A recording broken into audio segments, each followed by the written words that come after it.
各位观众午安，我是 M+ 水墨策展人马维忠。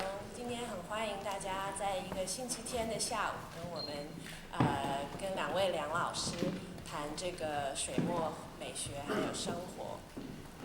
今天我们的这个讲座的模式呢，会先请梁全老师上台，跟我对话，讲他的一些创作历程，然后再来是梁巨廷老师上台，换他说他的这个艺术历程。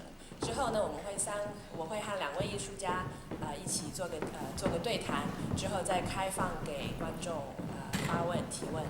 那在讲座结束之后呢，我们有安排了游览车去 M+ 展厅，可以看这个四众若清的展览。我想各位今天会来，也应该是知道我们这个是这个讲座是跟四众若清这个展览有关的。那两位老师也是展览里面的两位艺术家。那我想我们就不再延迟，就现在先请梁全老师上台。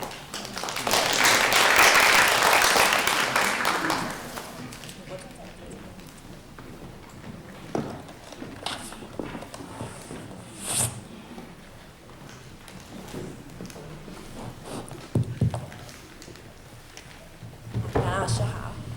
你好，谢谢各位，谢谢马小姐。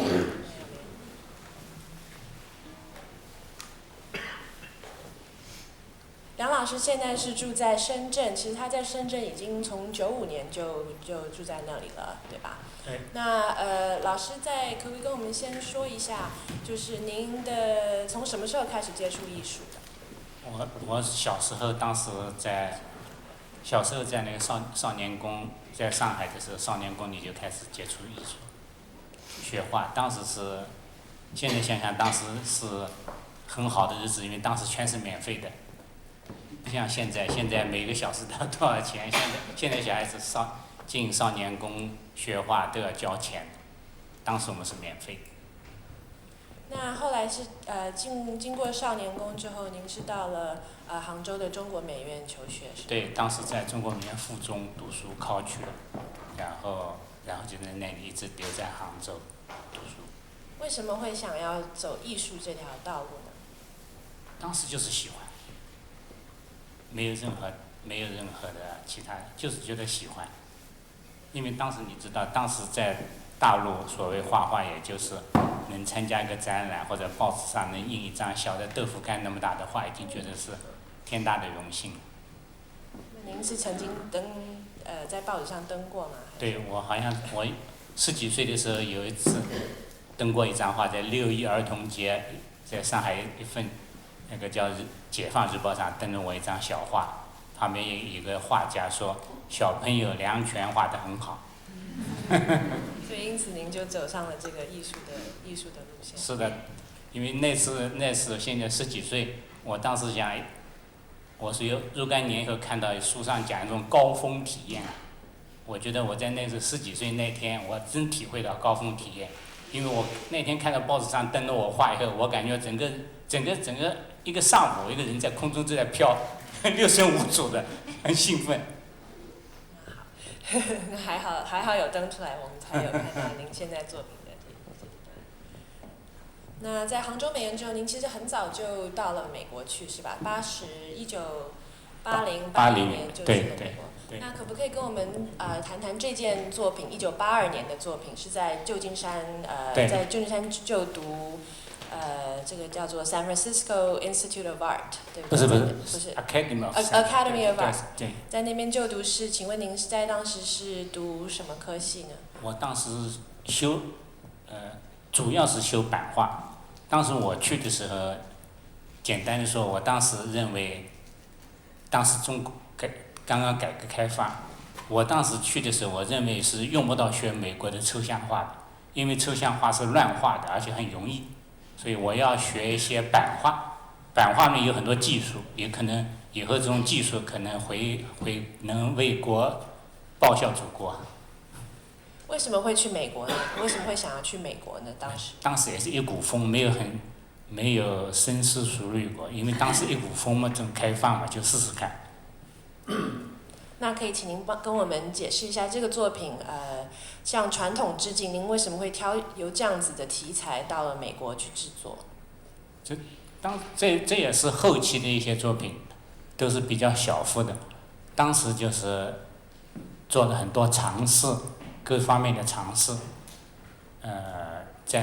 在班上的 seminar 里面，大家同学互相交流的时候，也听了一些不同的意见，就感觉到好像当时很多绘画希望能把和艺术家之间的距离和美国艺术能拉开距离。结果有一天在假期中去那个大都会博物馆，当时正好大都会新开放了一个苏州的园林，好像是王世襄什么几个先生设计的，在大都会里。当时我一进去就感觉到，在纽约看园林和在大陆看完全不一样，有一种感觉，然后引起了我重新对传统的一些兴趣，所以就开始做了一些这一组作品，这是其中的一张。所以这个形象是从哪里选过来的？这个形象是《水浒叶子》，是任伯年的木版画里面抠出来的。然后把它转印用纸转印一个铜版的技法叫 Synclaw， 就是用这种方式把它转印的，经过铜版机的压，转印在另外一张纸上。所以其实表贴对您来说是一个蛮重要的一种技法，对吧？事后，因为当时也是无意识的，觉得这个技法是很有趣。然后事后回到大陆以后呢，想重复用这种技法，但是当时因为大陆铜版机，整个杭州只有一台铜版机，也轮不到我用，所以就想如果能不能代替这种技法。后来想到就是中国的宣纸很柔软，很可塑性很强，就用宣纸来代替，就有了我后面的一系列的发展。那我们先看一下您在旧金山的照片。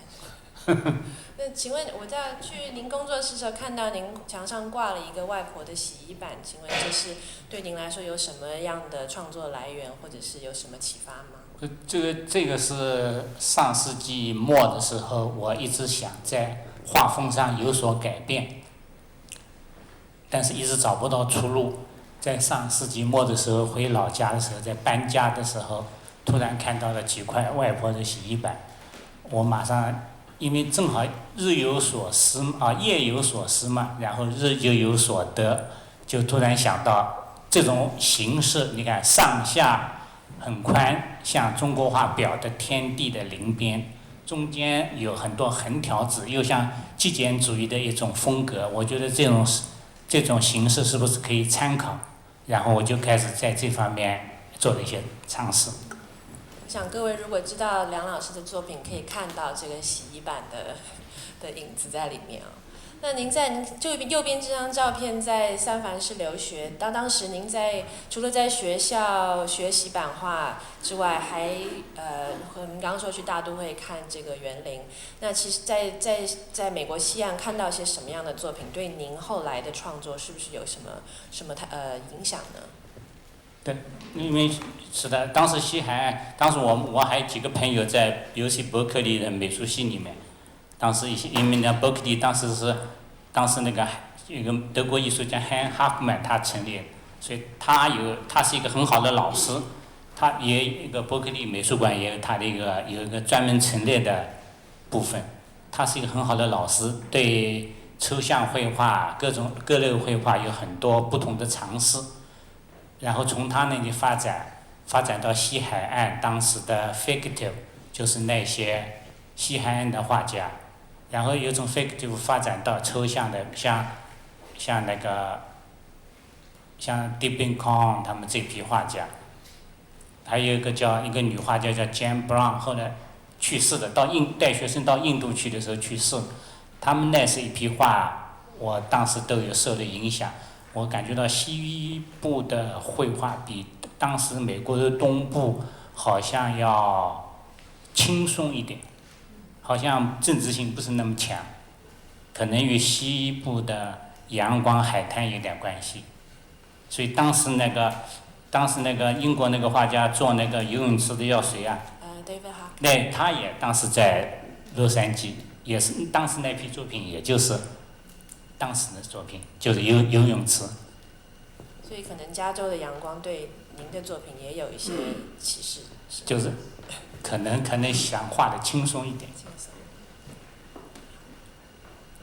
那这个作品现在看到的作品，这个册页是您回到杭州之后的创作，好像比颜色上比较浓厚一点，而且是拼贴的比较密集，可不可以请您跟我们解释一下为什么会有这一套作品的产生？这套作品就是我回到大陆以后，然后有机会去了那个内蒙古一带，有一部分当时有一些岩石上的古人的壁画、岩画，拍了一点照片，受了岩画的影响，然后也收集了一点资料，把一些岩画的因素反转到一些拼贴上，就做了一些尝试。想追求一点历史感的东西，所以用了一些比较沉重的颜色。那当时杭州的您在那里任教，杭州的这个风气是如何呢？就是说，因为80年代在中国大陆有非常多的新的尝试产生，不管是在油画上，在水墨上，或是开始有一些观念艺术。您跟当时的风气是不是有一些连贯性，或者说您在创作上是不是有受到一般就是说大家一窝蜂的在创新的影响？在当时，因为都是属于年轻教师，都是经常一起探讨艺术，和一些朋友当时都是一起搞新绘画运动的，所以一起做过一些展览。那同时跟您在杭州的还有一些其他哪些艺术家平常比较常交谈的？当时常交谈的流入的都是美术学院一些老师，比如说像古文达的什么一些老师，郑中斌当时都是老师嘛，这些人，学生们当时是，就现在很有名的什么张培丽什么，当时都是学生辈的。好，我们看一下，这两个作品是蛮特别的，因为形象又回来了，差不多80、90年。当然，我想可能是因为生活的关系，所以有了这个儿子和妈妈这两个作品。那这样的作品，您怎么解释？跟您之前就是就比较有这种古意的作品来怎么样做这样子的跳跃呢？这个不但，你看时间89年、90年，当时是很悲愤的时代，我是画了几张这种很悲愤的作品。这两张作品是很悲愤的作品。我当时感觉到很气愤，想表现一些愤怒嘛。就是可能我这种文人的愤怒不如年轻人的愤怒，但是已经是我能在绘画上掌控的最大愤怒了。文字也出现了，之前的作品好像没有很多在这里有文字的。是，加了一点文字。那这也是用跟之前用的是一样的拼贴方式吗？还是？一样的，这是宣纸染了以后再拼贴在画布和纸上。这个展览这个作品当时有没有展出？没有，从来没展出过，就是20多年后才拿出来给大家看过，没机会展。那接下来是不是可能比较平静些了呢？92年。92年，因为当时作为教师带学生下乡去毕业创作，到了西北走了一圈，然后就回来画了一组这种那个旅途的日记，有种旅途的那个日记的片段的感觉，又有点人在旅途中的这种感觉，就做了这一组，去了西安、兰州这一圈，经常每个带着毕业班同学走了很大一圈。那沿途您会做一些什么样的记录呢？就是把您当时旅途中的所见所得。沿途嘛，拍的照片，写的明信片、日记，当时也画了很多书写。书写。对。那像这个画面上的所有的这些痕迹，都是跟，比如说是您的思考把它转化变成一个拼贴的形式呢，还是说有特意的特质，就是说哪些地方看到什么地方，比比如说像我想说的就是像这样的图案啦，是跟特别某些地方的看到的风土民情有关吗？还是只是一个完全是抽象的一个表达？这个背景的碎片的纸，我想表现一些字体的一些记忆片段的感觉。上面一些符号都是与旅途中看到的一些符号，有的是把某些部分的符号，有的是旅途中一些标记，我把它抽象出来，放在这画面上。所以抽象对您来讲是从具象的东西出现的，是吗？还是从什么样的来源的？一开始我觉得我的抽象是从文字和图腾这方面发展过来。因为我一开始是画具象，所以能喜欢的就像波洛克利这一类的，然后从波洛克利这一类的再一点点发展。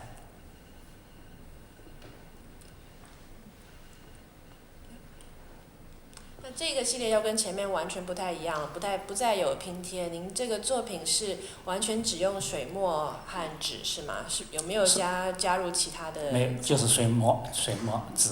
那为什么会突然对这个流星雨这个主题，或者说对这个晕染的这样子的技法有特别的钟爱在这段时间？因为当时我画的那批画后，你知道，当时也没有整个大陆也没有画廊，也没有展览，有展览，但是展览它都是固定的，一直到现在也是官方是固定的，比如说油画展、版画展、国画展，它没有我这种跨界的展。所以我很多作品都不能参加任何展览，因为油画认为我不是油画，国画认为我不是国画，所以不能参加展览。就我在90年代初有一些就是广州的皮道坚老师他们发起一个水墨运动，所以用新水墨的画一些面貌来参加一些作品展览，也让我参加了。然后我就感觉到，既然水墨让我参加，我也可以尝试一下水墨，所以就做了一批这种尝试性的水墨，想象水墨靠我。所以是有一点逼不得已的。是的。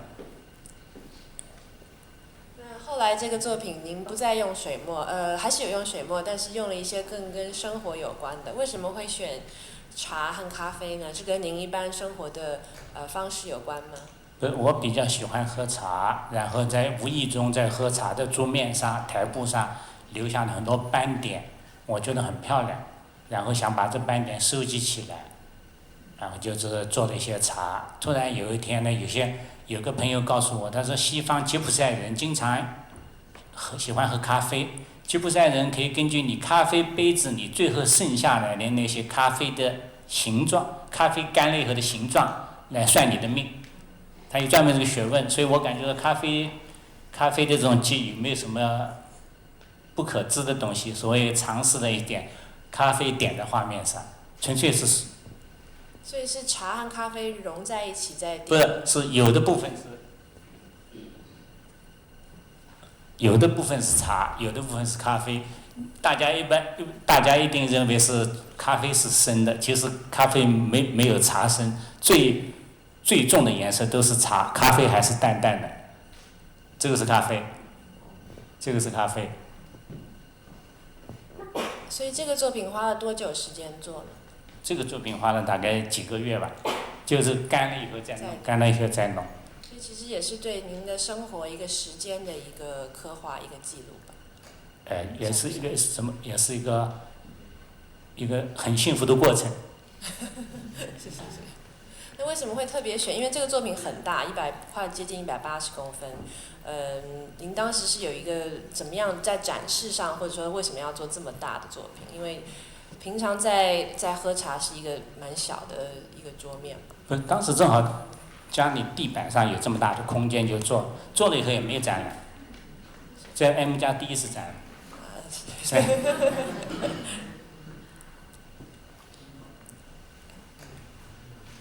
好，那我们讲到 M 家这次展览里面呢，有一件是清晰与影图的作品。我先可能往下一个看，因为这个作品为什么会叫做清晰与影图？就是说，您从李唐的作品中取了一些灵感或者有一些来源，可不可以跟我们解释一下？我常常被问这个问题，就是说老师怎么从清晰与影图转到这个我们现在所看到的这种淡色的？你知道，今天来的大部分都是年轻人，因为我已经年纪大了。年纪大了以后呢，人就好像向往了古代的平静的生活、诗意的生活。所以我前年在北京和一个西班牙画家一起办画展，这个西班牙画家比我还大2岁，他跟我说的一句话，我觉得很他说所有的欧洲画家到了老年都是中国画家。我说你怎么说？他说因为欧洲画家都开始往简单里画。我觉得就是当时我也觉得，因为我年纪大了，喜欢一些简单的东西了，加上清晰隐语隐又是一些中国文人中几百年来、几千年来梦想的生活，所以我就在这个主题上加上我的拼贴，正好横线条有很多水波的感觉，我就用这种意境来创作了一组作品。所以您所谓的水波，就是从画里面的这个水波的感觉，有一点这个其实。虽然是水波是平静的，但是其实有很多这个节奏的感觉在您的拼贴里面，对吧？对，我希望有点节奏感觉，而且整个画面的气氛是一种适合于余影的这种感觉。那我们这个是这次展出。那我想知道说，这个颜色上您怎么去选择？因为有些地方染的绿的，有的地方是墨色比较淡，有的地方还有比如说像这样子的很特别的一些感觉，是有什么特别的意志？这个，因为我一直年纪大了，也喜欢一些清淡的东西，包括吃东西口味都开始走向清淡，所以我在画面上也反映出喜欢清淡的东西。加上又喜欢说中国古代泥蘸的绘画，都是很简单朴素，而且又很淡雅的。我想追求这种东西，所以这组画我就用了比较淡雅的颜色，另外加上因为毕竟时代在变化，我在无意中发现了用激光打印的一些圆洞，很有一种时代的这种数码的感觉。加上这些圆洞又有一种。又可以组成一种新有趣的灰调子，而且这种点，中国绘画也很喜欢用了很多点，我觉得这些点也可以造成很丰富的感觉，所以我就开始有意识的用了一些这种圆点，是激光打印的。可以请您跟观众解释一下，就是说这个拼贴是怎么做的？因为我想可能很多人不晓得这个一块一块的，这是怎么样去把它贴上去，然后是用什么样的因为这是用装裱的这种原理。这一组拼贴我是先做好那些比较好的亚麻布，在亚麻布上做好底，就是那个接手刷好，砂皮磨好。然后呢，在这个底上呢，我用自己做的手工做的浆糊，我自己做，因为向裱画店的老师学了一段时间来做浆糊，就是浆糊买来以后呢，自己用把浆糊里的淀粉全部去掉，有机的去掉，剩下的米浆再做成粉，做成浆糊，再加了一些明矾和裱画师傅给的一些香料，防虫的香料撒在浆糊里。然后再把这些纸呢，我事先就裁好以后呢，用毛笔把它染色，染好干了以后呢，再用浆糊把这些纸一张张的裱上去。裱的过程也是一种思考的过程。干了以后觉得这个部分好，我保留；如果部分不好，我可以上面再盖，可以再裱。所以有些部分有2层到3层。那您是做到什么样的程度是觉得贴够了呢？这个就是严格的说，昨天你也问这个问题。严格的说，我觉得一张画是永远没有可以画下去，但是有的时候觉得差不多了，又可以展览，加上朋友几个说蛮好的，我也就停下来。那当时为什么会考虑就是说清晰与影图是做成5张？因为应该是一张一张对着这个原本的画做的吗？还是说因为您一共1、2、3、4、5张嘛？是有这样子的什么样的特别的做法？没有，因为当时我家房子小，一个走廊里只能放5张，放了6张就走不过去。我们现在看到的是这5张，把它全部展开展示的样子。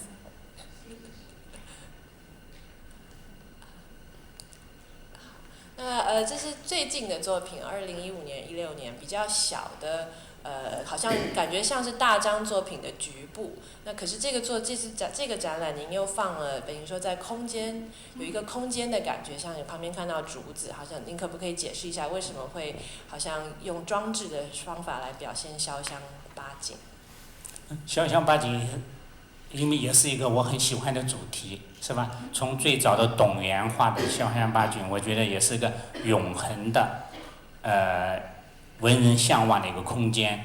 我有一年在韩国，去韩国的郊区，经过一个水库，看到了一片很漂亮的水，远山，然后水前面有一片很漂亮的芦苇，我马上想到了啊，原来就是潇湘八景，就是这种意境，北方的意境。所以回来以后我就开始尝试做了一批这些作品，这是其中一些小的作品。我想因为是小作品摆在一起，为了让它有趣，我就用了一些不同，就用带有装置性的陈列方式了。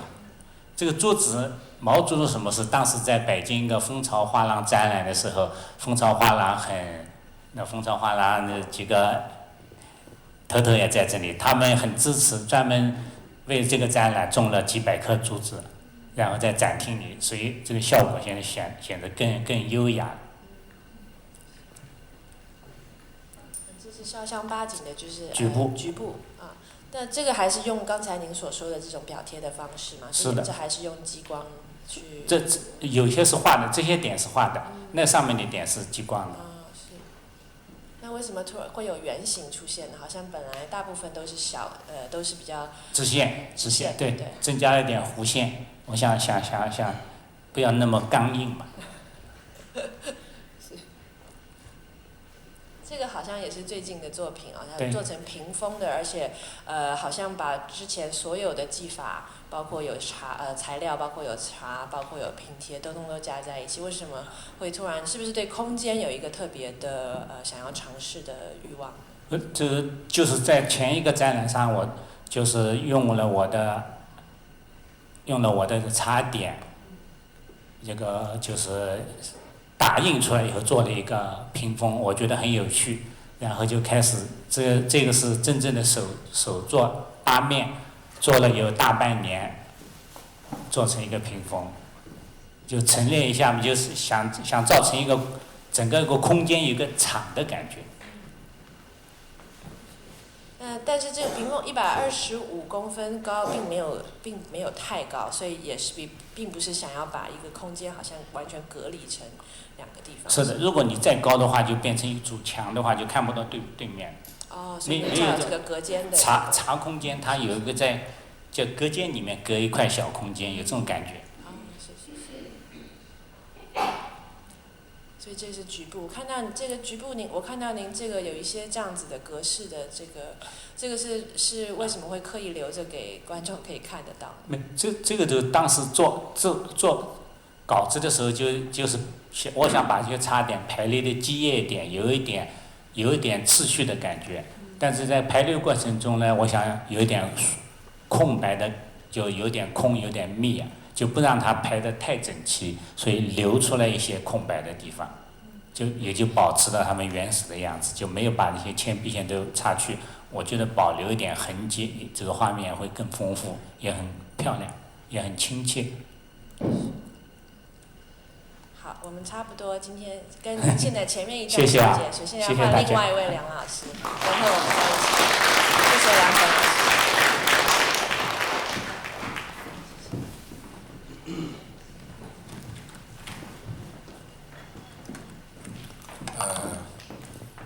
梁老师好。你好，谢谢。各位观众，不好意思，我现在要带这个广东话的传译，因为怕我听得不太准。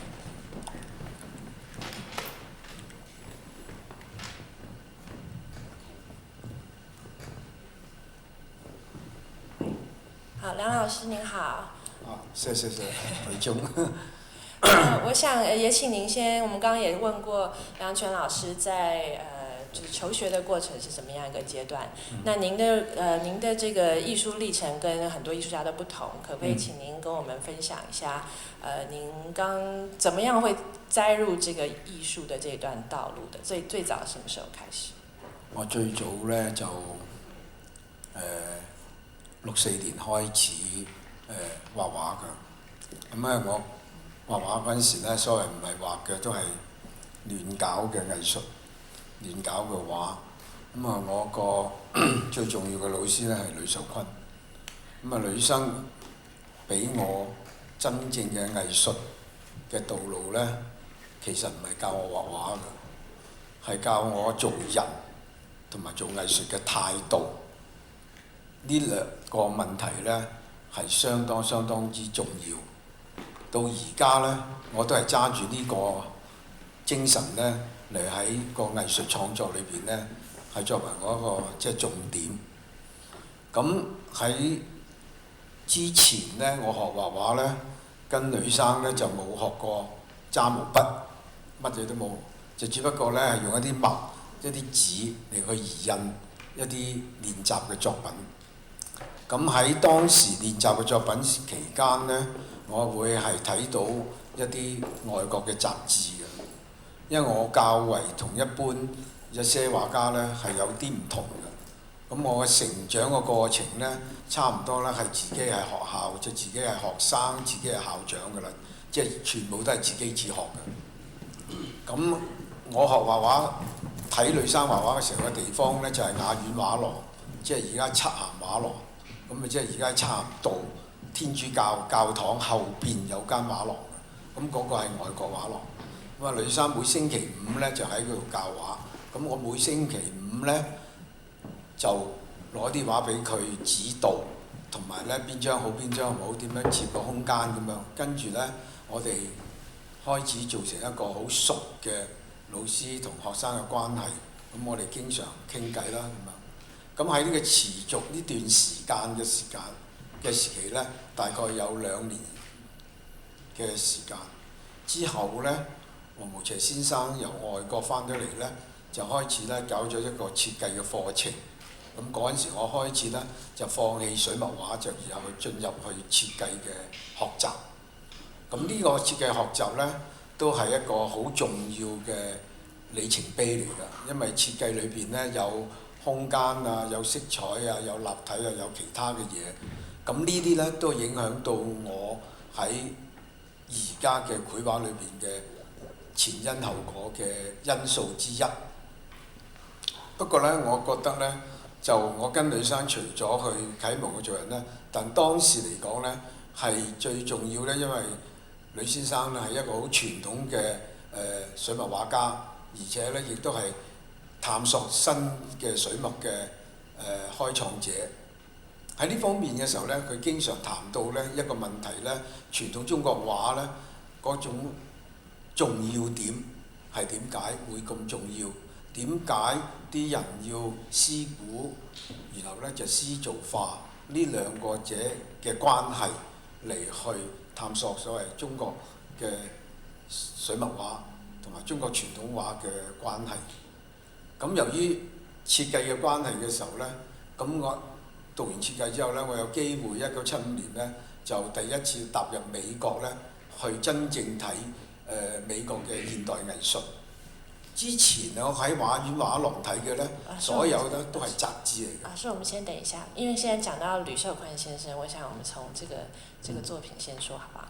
因為我知道您在做這個紙本水墨這個向外的時候，當時是正在跟呂壽琨先生學水墨的課程，對吧？那是不是？是。那這個右邊這個作品是跟這個西方的這個硬邊作品也有一些可能有這樣的跟水墨也融在一起的對話，是不是跟您剛剛所說的看到一些西方的東西，同時又受到水墨的教學的一個影響呢？呢度咧就頭先我講到咧雅苑畫廊咧，我哋去跟呂生畫畫嘅時候咧，雅苑畫廊有好多外國雜誌。咁嗰陣時我開始咧就睇到嗰啲 Motherwell 啊、Franz Klein 啊、William de Kooning 啊，或者係 Jackson Pollock 或者 Helen Frankenthaler 或者 Mark Rothko 啊，咁呢啲咧就開始就影響到我個畫畫嘅方向，因為喺60幾年嘅時間咧，好多所謂現代畫家咧都會掂到趙無極先生咧，就用甲骨文咧係入畫嘅。咁西方嘅畫咧當然唔係書法啦，都係受東方影響嘅。譬如好似 Franz Klein 嗰啲畫咧，係雖然抽象，但係咧佢嗰個不足行動啊，個空間結構咧，亦都喺我嘅思考方面咧係影響嘅。咁當時我亦都係將呢個咧書法呢方面咧去探索咧，移入去嗰個繪畫嘅即係嘗試。咁呢個時期咧，我相信係我自己探索其中係一個過程。咁後來因為我去睇現代繪畫咧，就開始咧嗰個年代咧，因為 design 設計嘅關係啦，咁所以有硬邊啊。咁嗰陣時咧有硬邊啦，或者有 soft edge， 即係軟嘅，即係啲水走出嚟嘅。咁所以咧呢個硬邊咧，其實咧係喺 Van Steyr 嗰度學翻嚟嘅，或者係 Nolan 嗰啲硬邊繪畫咧去影響翻嚟嘅。後面這個時期是其實蠻緊接着的，這跟之前的作品有不少的留白，不少的這種可以看得到筆觸完全不同，完全是一個跟顏色和這個可能一個這種精神性有關。你可不可以幫我們也解釋一下？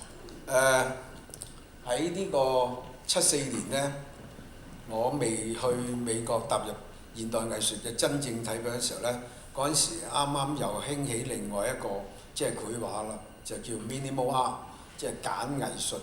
咁呢就有一種譬如單色藝術。咁單色藝術其實呢係蘇聯其中一個即係畫派。咁我自己個人呢，因為工作開始之前呢，其實呢我係一個木匠出身。咁我做鬥木呢做咗6年，咁之後至開始跟女生嗰時我都仲做緊鬥木㗎。咁跟2年之後呢，我開始就冇做呢樣嘢啦。咁所以喺物料方面呢，我個感覺呢係好 sensitive 㗎，對物料好 sensitive 㗎。咁因此嘅時候呢，我雕塑性嘅呢係相當之強烈嘅。咁我係好反對呢係裝裱呢個問題嘅。咁嗰陣時呢，我就諗到用紙同紙之間呢去組織一個空間面，就用單色嚟去結構我個畫面嘅空間。咁單色面嘅時候嘅關係呢，就係用染料同埋 acrylic。咁我染咗呢啲畫之後呢，我係將張紙再揸茶又再掃翻平。咁所以呢，嗰陣時期呢，係呢個時期有好多畫呢，即係用紙同紙之間呢車成一張好似棉被咁樣啊，或者其他。咁呢個其中係一張單張紙，其他我有啲呢係好大張嘅，即係3米乘3米啦，咁都係連貫性嘅。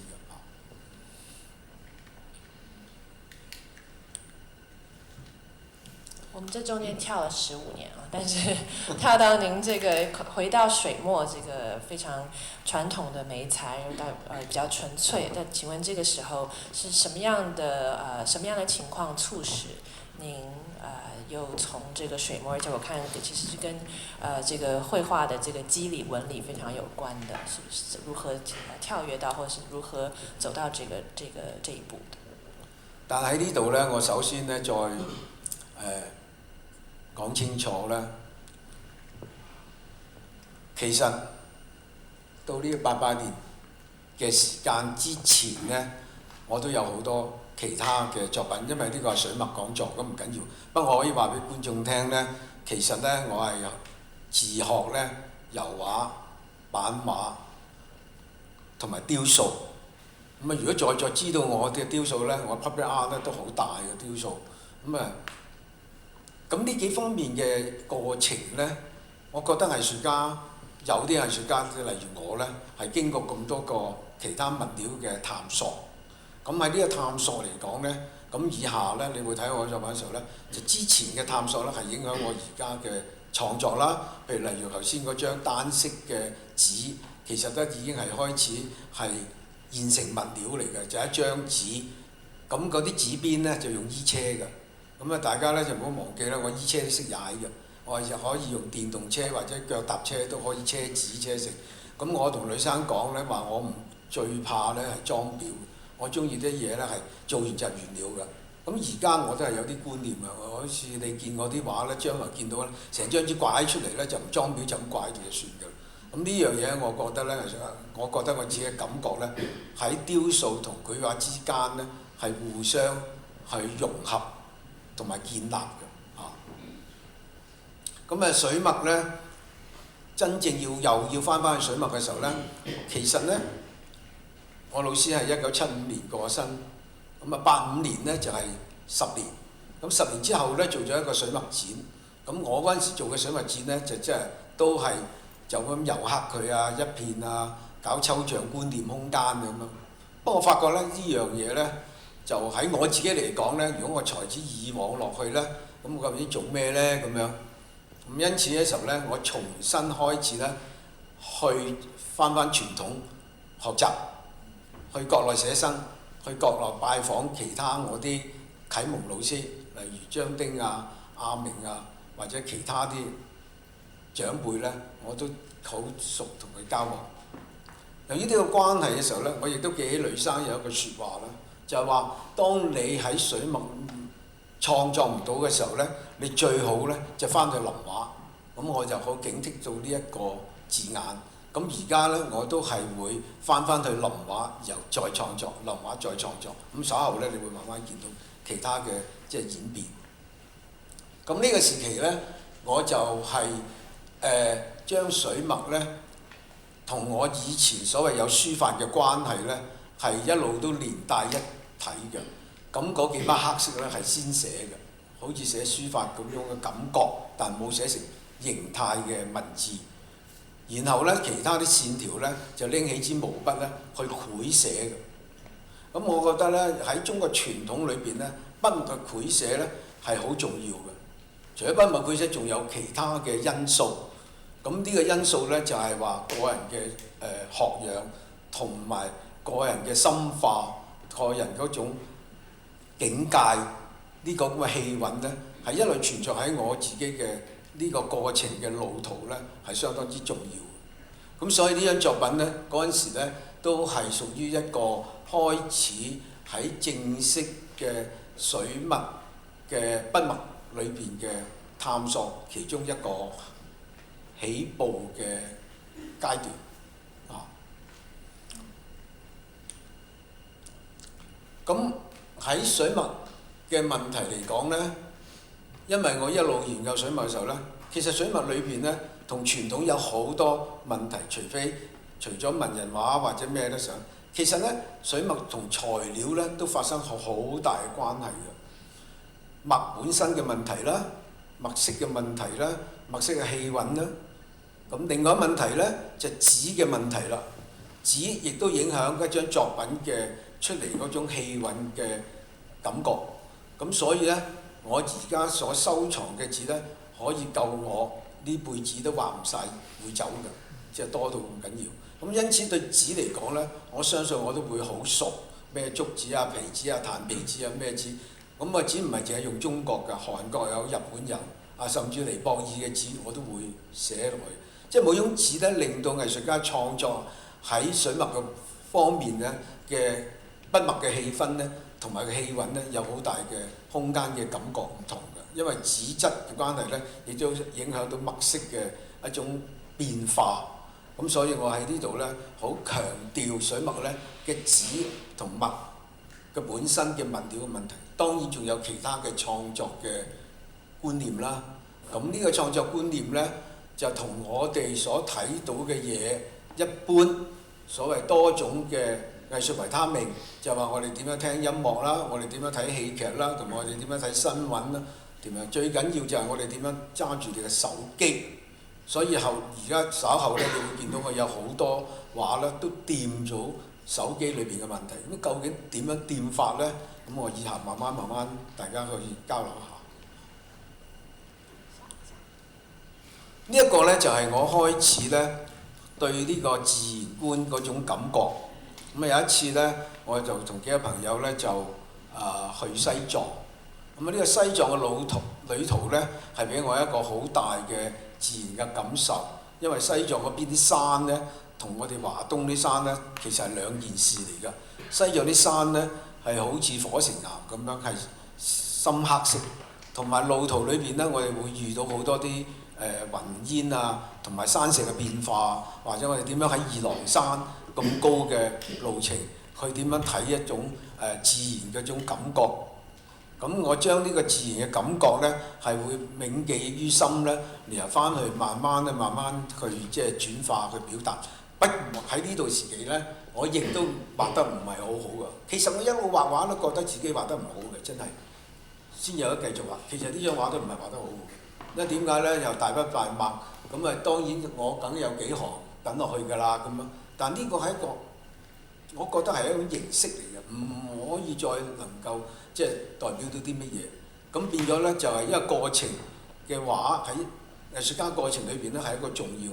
咁所以畫就係畫啦。咁究竟我而家係留喺度，咁即係俾我自己去點樣去睇翻我以前嘅畫。咁所以我畫畫呢，經常會回望我自己嘅畫嘅作品嗰個問題存在喺邊度，而係將我自己呢再深化、再提升我嘅藝術個路向嚟去轉變。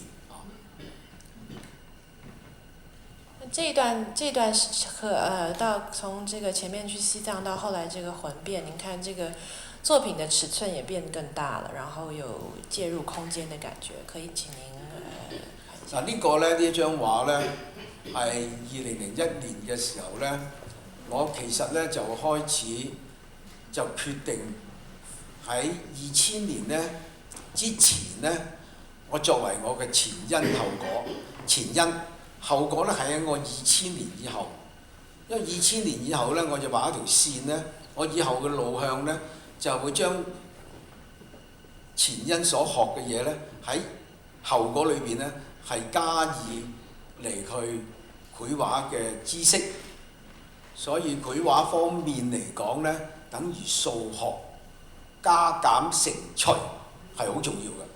我哋點樣去加，點樣去減，點樣將畫嚟去乘，點樣將畫嚟去除，呢方面呢，就喺我個人嘅藝術裏邊呢，經常都會諗到呢個問題嘅。咁譬如喺呢張畫裏邊呢，大家頭先都講過啦，我對雕塑嘅空間呢係好理解嘅。咁我希望呢，喺畫方面呢，除咗喺平面之後呢，我可以將平面呢轉移到喺地面嘅空間嚟去表達。我覺得藝術家呢係需要多啲嘗試與膽量嚟去突出自己，唔係話想去表達自己嘅藝術點樣高超，點樣乜乜乜，點樣乜乜，我永遠唔識講呢樣嘢，因為我覺得呢，藝術係一個自己個人上面嘅創作，所以我有陣時呢，畫畫呢就好似呢一張咁樣，其實你睇到呢張畫呢，其實係冇裝裱嘅，就咁一張紙，畫完就算㗎啦，就咁樣加咗度。咁雖然係即係咁樣啦，咁但係裏邊上邊啲筆墨嘅肌理呢，仲未有山石嘅凝解喺度嘅，只不過線條嘅探索肌理上面嘅問題。因為肌理對我嚟講呢，亦都係好 sensitive， 即係好敏感，亦都可以講得係好純熟嘅。即係如果我玩肌理嘅時候呢，即係會玩得好多變化嘅。咁所以呢張畫呢，除咗睇唔到 detail 之後呢，佢仍然咧都帶着些少書法嘅筆觸入去，而且底下嗰部分呢，係有些少嘅白描花卉呢，係放咗喺度嘅，不過睇唔清楚。咁呢方面呢，我畫畫呢都會部署，譬如10年前我畫嘅嘢呢，係留低10年後呢，我會用翻啲嘢，譬如花卉會唔會喺我藝術嘅路程會唔會去畫出嚟呢？咁有人問我，你畫到啲嘢咁熟，有冇畫花卉啊？我唔會答嘅。另外一樣嘢書法一樣，我亦都唔會答我係書法家嘅。其實我有冇畫書法呢？其實阿維中會知嘅，因為我係有書法喺度嘅。我唔會隨便放出，我有書法又得，呢樣嘢得，我永遠唔會做呢樣嘢嘅。因為有啲嘢呢係你自己呢去蘊藏自己喺創作裏邊嘅一種藝術嘅元素，亦都喺一個藝術嘅維他命裏邊。咁呢個維他命呢，係要慢慢咧去培養好多維他命上面嘅細菌嘅。咁如果你用得好嘅時候呢，就用出嚟啦；你用得唔好，就唔好強求喺藝術嘅表現。潮流興乜你就去畫乜，潮流去做乜，我永遠唔會做呢樣嘢㗎，因為我喺藝術圈裏邊睇咗幾十年，西方好，觀念好，裝置好， body art 好，音樂戲好咩我真係都理解晒。我要做咩呢？其實係做自己嘅啫，我完全唔跟嗰啲嘢嘅，所以你慢慢就係啦。嗱呢一個呢，就其實呢係剪咗一段時間呢 Amos 呢話至買嘅，唔係剪咗出嚟賣。咁你會大家睇到呢，我都已經開始講過我雕塑啦。講過我點樣去做裝置啦，點解我會用呢樣嘢？其實咧物料咧好重要。中間嗰張布咧係我哋宋代裏邊開始有㗎啦，就係香雲紗。香雲紗咧係我哋廣東順德生產嘅唯一一間廠香雲紗。咁當然台灣都有，新加坡都有，東南亞都有。咁啊，當香雲紗咧就喺服裝裏邊嘅叫黑膠綢。我咧就將香雲紗個背後咧就經過物料處理，又令到有啲空間咧嘅顏色有啲脫變喺度㗎。咁後邊嗰塊布咧，而家係睇得唔清楚㗎。咁後邊嘅布裏邊咧唔係一張咖啡色布，佢後邊咧係有嗰啲 grid 有啲結構喺度嘅，同 design 有關嘅。專登係車咗啲線嘅空間，有骨即係等於我哋而家睇我哋而家啲布咧，我就唔係一張白布就畫上去，一定會有啲結構喺度。咁呢個木咧，其實係象徵我哋過去一種歷史嘅關係嘅隱喻，就係意思即係話樹嘅生長到一段嘅時間，到一個死亡，到一個遺棄。再攞出嚟咧做裝飾品，咁呢個木咧就係喺泰國清邁嗰個地方買翻嚟㗎。咁當時咧我見到呢啲木咧好有感情，咁咧我一買咧就買咗幾廿支寄咗翻嚟，咁所以我有啲作品咧都會放落去，而家仲留喺度。咁由於呢啲咁嘅裝置，呢啲咁嘅關係咧，我就想話聲俾大家聽咧，裝置喺我嚟講咧，就等於我擺 window display。1966年文化大革命香港嘅時候呢，我就真係冇嘢做，咁我又讀過 design，咁我去咗邊度呢？我就去到320蚊一個月嘅工呢，就去玉屋百貨公司呢，去擺 window display 櫥窗。櫥窗你知唔知點要吊好多嘢？你要吊件衫吊到佢立體飛來飛去，呢啲我真係好熟。一支針一吉，我綁條魚絲就成件袖咧就掹咗出嚟㗎啦空間。咁如果而家有人搞嗰啲嘢咧，我會覺得即係佢仲要即係深切去做多啲嘅嘢。所以有人問我：你啲嘢好似裝置係咪對咁啊？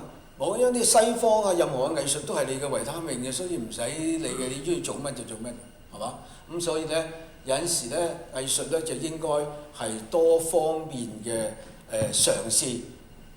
我鼓勵畫畫啲朋友咧，盡量大膽啲，唔好攬住個風格咧，畫廊賣得你就繼續去寫嗰樣嘢，嗰樣嘢咧就係深坑嚟㗎。我覺得我喺香港畫廊咧，永遠唔會聽佢講嘅。你賣就賣，唔賣我翻去食飯咯。我生活簡單嘅，好低調嘅，完全我又冇汽車，又冇涼樓，又乜都冇。不過我而家最近至有個畫室，咁我就畫室就攬住。等我過身㗎啦，成心啊！我又冇子女，咁點解藝術唔去真誠去做好啲呢？點解要為咁多問題你去爭呢？最好唔好有人訪問你，最好唔好有人同你賣報紙嘛。呢啲全部都喺我心目中嚟講，唔係高調，係虛幻嚟嘅，全部冇用嘅。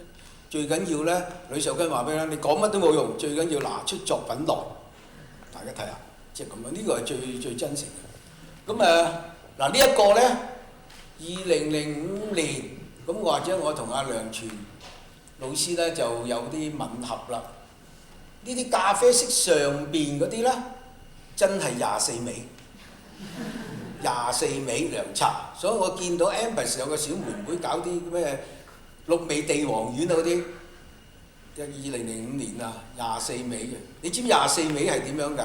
喺香港嘅時候咧，60年代咧，豆腐鋪咧有好多工人啊、三行咧，一有新燒火氣咁樣睇醫生，去貝夫人排隊1蚊啊，好辛苦㗎。行去春園街啦，嗰度有一檔咧24味啊，最個都去嗰度飲㗎啦，1毫子1碗，咁啊飲2碗翻去冚埋被瞓一晚啦，聽日又開工㗎啦。所以呢個24味咧，警惕我自己嚟講咧係好重要嘅。咁啊而家24味仲有得賣喎，喺中環士丹利街尾有一間涼茶鋪，外國人都俾5蚊落去飲杯24味。不過提醒大家唔好聽佢講咧，你24味咧唔好亂飲啊，因為有陣時會唔啱㗎，唔好真係亂嚟嘅。所以我舉例咧，24味係對我嚟講咧係好深刻。咁我年青咧都飲好多24味。所以這也是您的維他命之一吧？呢個真係維他命啊！呢個24味係救人㗎，感冒發燒啊，你必須要飲啊，係我哋廣東嘅涼茶，就係呢個問題啦。咁啊，當然我年輕咧，仲有啲夏枯草，即係而家台灣咧都有個咩涼草啊嗰啲就係嗰啲，或者涼粉草啊咁樣。咁其實咧呢啲喺我哋中國嚟講咧，亦都一個創作一啲維他命嘅元素。如果你啱就用啦嘛。咁啊，另外咧就會有啲作品啦。咁所以呢個紙張咧都係咁啊。自從75年之後咧，我有個老友司徒強先生，如果有人知咧，就係司徒強70年代初咧，中度咧就已經移民美國，咁喺紐約咧就做畫家。咁因此佢在紐約關係咧，咁你知咧紐約租屋住咧係好貴嘅。咁我每次去紐約咧都係住喺佢畫室。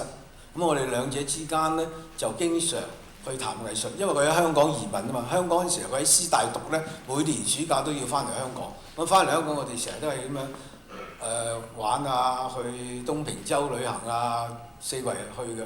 咁我哋關係好熟。咁啊，司徒強先生係嶺南派，佢亦都同阿呂生嘅關係好熟。咁佢亦都唔係呂生學生嚟嘅，不過我哋即係好熟咧，大家玩埋。咁啊有陣時啲水墨展就會聯埋嘅。咁這個上面的紙，這個紙有一個特別的地方，你也可以說一下。上邊咧就因為有好多幾何嘅線咧，就因為就係同設計本身有關啦。因為去美國啦睇好多嗰個現代藝術啦，同埋一啲 minimal art 或者其他咧。咁所以咧，我其實個日記嘅意思即係翻嚟咧，上邊有好多圖片咧係移上去嘅。咁啊圖片移上去咧，我講明咧係受邊啲影響咧，就 Rauschenberg 咧就已經係將好多時咧就已經將圖片移上去嘅嚇。咁Rauschenberg 亦都我一個即係好崇拜嘅一個藝術家。咁啊有一次佢嚟香港啊，我都已經同佢拍住膊頭影下相啊，因為美國新聞處招待佢啊嘛。咁我哋有 party 又有傾偈。咁我覺得佢嘅藝術咧係相當唔錯，同埋咧係好真誠嘅，因為佢將所有一生嘅錢咧帶到去非洲，去教啲非洲人繪畫，就用咗好多錢。同埋 Rauschenberg 咧有個年份咧，去我哋中國嘅安徽宣紙廠咧，用宣紙做佢嘅作品，咁做過一批嘅。咁所以之間啊，同埋關係啊，咁所以呢度有好多物料啊，有啲形象咧，咁我有啲畫嘅，有啲係移上去嘅。不過喺香雲紗嗰度咧，我將古畫咧係會移上去。咁有陣時移上去，有陣時我移上去繼續畫。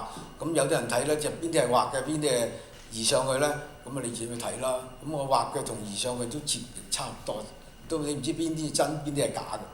咁我自己就喺嗰度開始咧，對傳統中國嘅藝術咧嘅繪畫咧就深入好多啦。這個階段您開始加了其他的材料，可能是立體的，而且跟一般繪畫的材料完全不同了。可不可以請您解釋一下？我想呢度呢，就有陣時呢，參加一啲聯展，唔係畫廊嘅，或者呢，即係有啲朋友整個怪展咁樣，好似今次水墨博覽，我有一件作品就叫《絲路同源》。咁呢啲咁嘅機會呢，我一定會去嘗試大膽㗎。咁有卡板啊，有黐真金箔嘅綠啊，有熒光綠色嘅通行顏色啊，後邊有塊布同我以前嘅一樣。咁但係我開始畫。不過呢，呢個係一個展覽其中嘅策展。咁嗰個紅線嗰張畫呢，就係帆布嚟㗎，唔係紙嚟㗎。咁頭先我咪講過，我油畫、帆布我都畫好多咧。我學畫畫嗰陣時咧，有一個時期咧，我有啲叫 shake canvas， 即係硬邊繪畫加帆布掹成一個立體嘅雕塑型嘅。咁帆布嚟講咧，我亦都好純熟理解。黑色嗰啲咧係 charcoal 炭筆嚟嘅，唔係水墨嚟嘅，係用炭筆係畫上去嘅。咁我嘅形象咧係太湖石嘅來源，因為咧我係根據米費拜石嗰個觀念咧嚟去探索呢個中國文人雅換台頭嘅石頭嘅資料嘅太湖石。隨此我追求太湖石咧，差唔多近10年，我會喺蘇州經常會去完黃山，就喺蘇州一定會住1個月㗎啦。所有園咧都可以見到石頭咧，又影啦又摸啦。咁除咗呢方面咧，就喺當地或者喺廣東咧，即係2噸啊3噸有啲太湖石前買翻嚟嘅。咁我畫室咧係有太湖石㗎，唔係得個圖片嘅。因為我想話俾大家聽咧，有啲嘢咧你真心去理解，唔係喺圖片裏邊摸兩摸咁我又得。不過我好欣賞有啲畫家咧好叻嘅。去黃山一次翻嚟就可以畫黃山，我唔得㗎，因為我啲畫畫好低嘅，好水平嘅，即係我要每年咧聖誕節我又去黃山㗎啦。咁我連續5年我都喺黃山過聖誕嘅，因為我覺得咧要根據古人對山嘅自然氣派、對山嗰種生命、對山嘅氣韻嘅維他命咧，我覺得咧多啲接近。咁我記得石土嘅歷史裏邊咧，佢住喺黃山去左近咧住咗幾年嘅。我哋當然冇啦，係嘛？如果好似黃賓虹喺黃山安徽嗰度畫咁去嗰度睇，佢哋真係啲畫咧好深切理解。咁我係做唔到嘅，我只有每年去進香一次，進完翻嚟咧再諗下究竟點咧咁樣。咁太湖石咧，後來咧我就試下咧用太湖石嚟去做我嗰個造型嘅媒體嘅轉化，再加我啲幾何結構嘅線。因為我覺得電腦咧，亦都影響而家藝術家一種思考對形象嘅一種即係變化。如果我哋用電腦去畫個石嘅時候咧，係咪要用好多虛線框嚟起咗個骨骼，然後咧再去連接面至可以做到個空間？不過頭先你唔好忘記，我喺 Poly Design 咧學校咧，我教設計咧，差唔多教咗20幾年，所以 design 呢樣嘢設計嘅圖像對空間嚟講咧，喺我嚟講咧，真係好熟，即係我而家咧要用，隨便都可以用到出嚟嘅。咁所以咧，即係喺呢個太湖石咧嘅空間嘅轉化，同埋呢個太湖石唔係寫一嚿石嘅雕塑，而係佢係用畫紙嘅邊去入翻個空間嘅。佢係個空間咧係由白位再轉移出嚟㗎。咁呢個空間咧至可以用到嘅，唔係話而家畫個太湖石就一嚿石咁樣。咁你仲有好多問題，唔係話你畫到好寫實，你畫到好準你就畫到個太湖石。咁你要用個心去畫先得㗎。個個都畫啦，而家見到太湖石某君賣得好好，價錢好高，我哋大家去畫太湖石咁。我唔係睇呢樣嘢㗎，我冇欣賞呢樣嘢，完全冇關我事。我做我嘢，我都係講過。咁所以咧呢個太湖石咧就畫落去卷本白圈啊。咁正式去運用筆墨嘅線條，同埋運用幾何線。不過有人問我：你啲幾何線係咪用 marker 畫㗎？我唔使啊嘛，用 marker，我支毛筆使到好靚嘅喎，好容易用到畫一條幾何線。我畫條幾何線咧咁樣咧都好直嘅喎，即係20寸長度，我係可以畫直嘅，唔使用間尺嘅。呢個同 design 本身有關啦，因為我設計嗰陣時咧，話俾你聽，我有做過室內設計，所以畫室內設計透視嚟講咧，亦都難唔到我。咁所以呢個咧就係前因嘅問題啦，就講緊前邊嘅因素。咁我覺得呢個石咧嚟講咧，就俾到我一個好重要一種里程碑，就係話我點樣將一個咁細嘅嘢，然後表達咗個大嘅空間咧。咁呢個空間究竟點樣去俾出藝術家一個我創作嗰種胸懷咧？咁呢個咧喺一個細小嘅石，喺一個大嘅石，喺一個石嘅園林裏邊嘅石，你點樣去睇呢個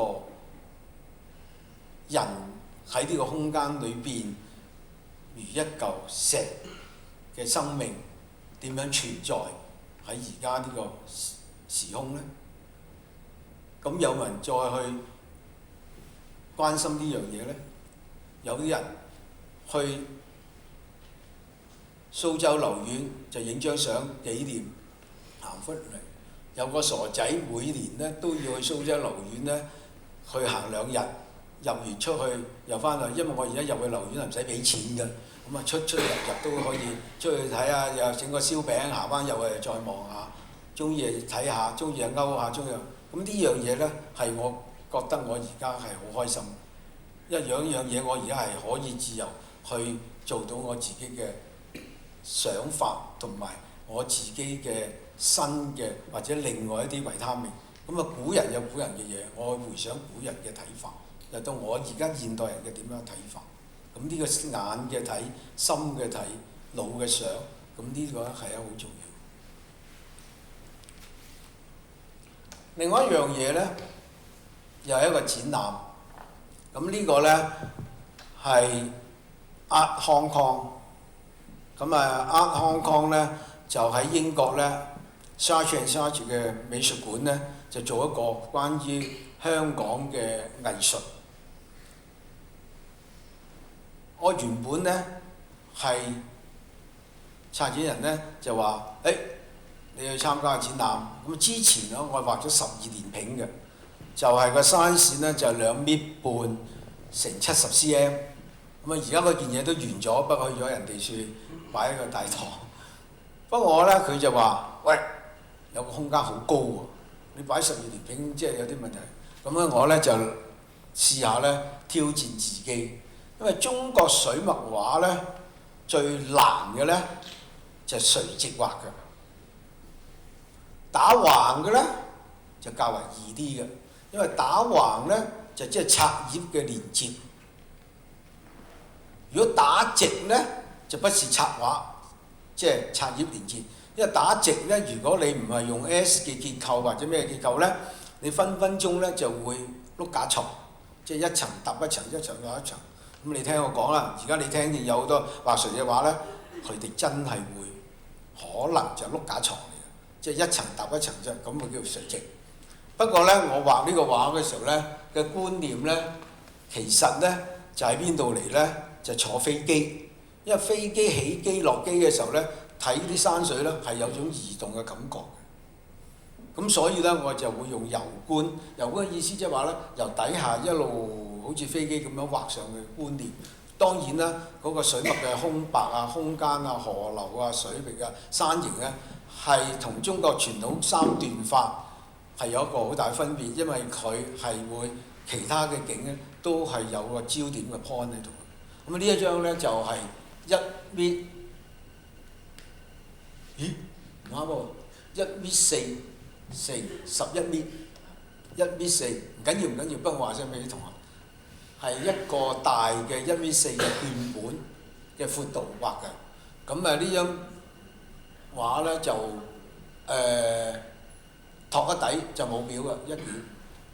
咁而家呢張畫咧係藝術館藏品嚟嘅，咁我覺得咧，自此之後咧，我一路咧都會畫嘅畫咧比較係垂直，咁當然而家即係 size 冇乜關係嘅，最緊要你張畫嗰個內容啊、個空間啊，對你自己嚟講想表達啲乜嘢，同埋你個焦點係點樣。雖然呢張畫大家睇唔到，裏邊亦都有好多幾何結構線，有好多山石，有好多溪流。不過我嘅畫咧，而家慢慢咧轉向咧有數學嘅美喺度，有傳統嘅美，有科技嘅美，甚至乎咧有科學上邊一啲元素。咁啊最近嗰啲畫咧就加埋一啲醫學嘅檢測嗰啲咁嘅符號，因為嗰啲線條對我嚟講咧係好敏感嘅，因為我見到我即係好中意㗎，咁所以有陣時咧我會移到一些少落去，而係警惕我哋嘅生命嘅健康。咁我覺得咧，而家我哋同阿梁全老友咧好講究健康，我哋要10點半鐘瞓覺，唔好去搞咁多樣嘢，係嘛？健康係好重要㗎。咁藝術家，呢個咧就時間就後面有幾件作品跟這個山水跟這個形象有些關係，我想我們就從這個開始。咁大家可以睇下啦，山水導航。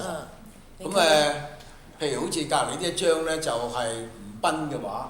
咁上次我去上海，其實吳彬我一早知㗎。咁你諗下，明朝吳彬都已經畫到咁現代啦，啲山石幾何同元朝嗰啲或者明朝啲咧筆墨嘅變化咧，同造型咧都係好簡化嘅。咁我覺得咧，睇中國傳統裏邊咧係有好多角度去睇嘅，京關董巨范寬啊、李成啊、李唐啊嗰啲，其實大家都可以去揾。不過我覺得中國嘅傳統文化咧係大家嘅文化遺產嘅，你隨時去攞得嘅，任你去攞嘅。你點樣攞啊？閣下自理。咁所以呢次咧我就攞到。不過我哋睇下嗰啲河流，嗰啲河流咧，頭先有大家傾偈啦。咁呢一個我喺紐約翻嚟香港係架飛機咧，係經上西伯利亞由蘇聯咁樣翻落嚟喺韓國去日本。咁之間咧，我影咗3-4年呢啲攝影。咁另外一樣嘢咧，我對攝影咧係好熱愛嘅。咁由我讀設計開始到而家咧，我都揸住相機好多個，10幾20個，仍然好有型。不過我咧未想去做攝影展覽，咁我覺得仲要等一個時期。咁我經常呢邊咧就係黃山嘅一部分，暫時咁多。如果有咩問題，我哋下一段再講。呢個咧就係我太行山之崖嘅原因咧，就向張丁老師致敬嘅原因咧，就係呢張畫咧嘅4屏咧，張丁有張畫係咁樣嘅4屏咁上下，咁將佢嘅畫咧轉化，因為張丁咧亦都係我一個好重要嘅啟蒙老師，雖然佢冇教過我，不過我去北京每一次咧都喺佢處食中午飯，食完中午飯跟住咧我會走，跟住同我傾偈。咁有一次咧就話張丁同我講：你最近有冇練書法啊？咁我醒起啦，即係意思即係話你啲線條有啲距離喎，得閒翻去練下啦，小子。你已經人哋同你傾偈已經袋咗好多嘢落袋㗎啦，唔係揸住呢支毛筆睇住都。不過我每一次都會帶原作去俾佢睇嘅，傾偈。咁我覺得咧呢個展覽咧，其實喺澳門，舊年喺澳門做咗個展覽，我自己係諗起張丁老師對我嗰種態度同埋啟發個問題。咁我覺得呢樣嘢咧係好重要嘅。譬如阿明老師又係，我去到南京咧一定會揾佢嘅，咁佢一定會好多嘢講俾我聽啊，咁。咁有一次話梁柱庭，你生錯地方，你生喺中國啦，你而家不得了。咁唔係咁簡單，唔係咁巴閉啊！唔係啦，你嚟2個月啦，我上面有個大畫室，我包食包住俾你，你嚟啦咁。我話唔得喎，2個月咁長時間，我點離開香港啊咁樣？咁我覺得國內好多長輩咧，其實真係好即係好好睇起我，同埋咧肯教我，咁真係好多謝國內好多長輩對傳統嘅藝術咧，即係俾好多即係提示嘅方式我，咁我真係自85年之後咧，我嘅寫生、我嘅傳統各方面咧，都係喺國內長時間吸收。咁尤其是郎兆軍先生亦都係我一個好好嘅評論朋友。咁有陣時咧，佢都會話俾我聽嘅。有陣時我帶啲同學去見佢嘅時候咧，佢就話：得，你帶啲同學，最緊要你唔好教書教出個小兩出嚟喎。咁你小心喎。咁呢個一個好重要嘅啟示。咁喺啲四品裏邊咧，亦都我用嘅紙最近就用咗好多竹紙，因為竹紙係中國發明其中一個即係一紙張嘅問題，係黃黃地嘅。咁我覺得用好多竹紙。咁呢張畫咧，其實咧係有好多角嘅幾何結構啊，呢啲咁嘅硬角。咁啊陣間咧有啲圖片咧，我係點樣嚟講得好清楚俾大家聽，係喺太行山嗰啲懸崖嗰啲石嘅幾何結構嘅角嚟嘅，喺呢度嚟嘅。咁其實喺禮堂或者咩劈虎孫小劈啊咁樣，都係喺呢啲。不過我咧就用另外一個角度咧嚟去分解呢個轉化。咁因為今次嘅講座啦，咁所以咧我就都俾大家啦，我嘅嘢就喺呢度嚟，講明喺呢度嚟。幾何線喺邊度嚟？其實我好多幾何線都係喺 Franz Stella 上嚟話嚟俾你聽。點樣嚟法？嚟咗點樣咧？係咪直搬落嚟咧？定係消化咗再轉化咧？好多嘢咧，我覺得藝術家應該咧，我自己嚟講咧，係應該要去轉化，再去點樣去變成另外一樣嘢，而自己可以用到。太行山幾好嘅，值得去㗎。我諗我去7、8次到啦。由大學生就自己又去啊咁。那我们现在先告一个段落，然后请梁全老师也一起上来，我们可以有个对话，两位老师也可以互相问问题，然后之后我们开放给观众，好吗？好的，謝謝梁老師。唔好講。不過咧，我畫畫咧就冇咩秘訣嘅，咩我都講晒俾人聽㗎。我教書都係一樣㗎。我唔會等埋個褲袋裏邊唔拎出俾人。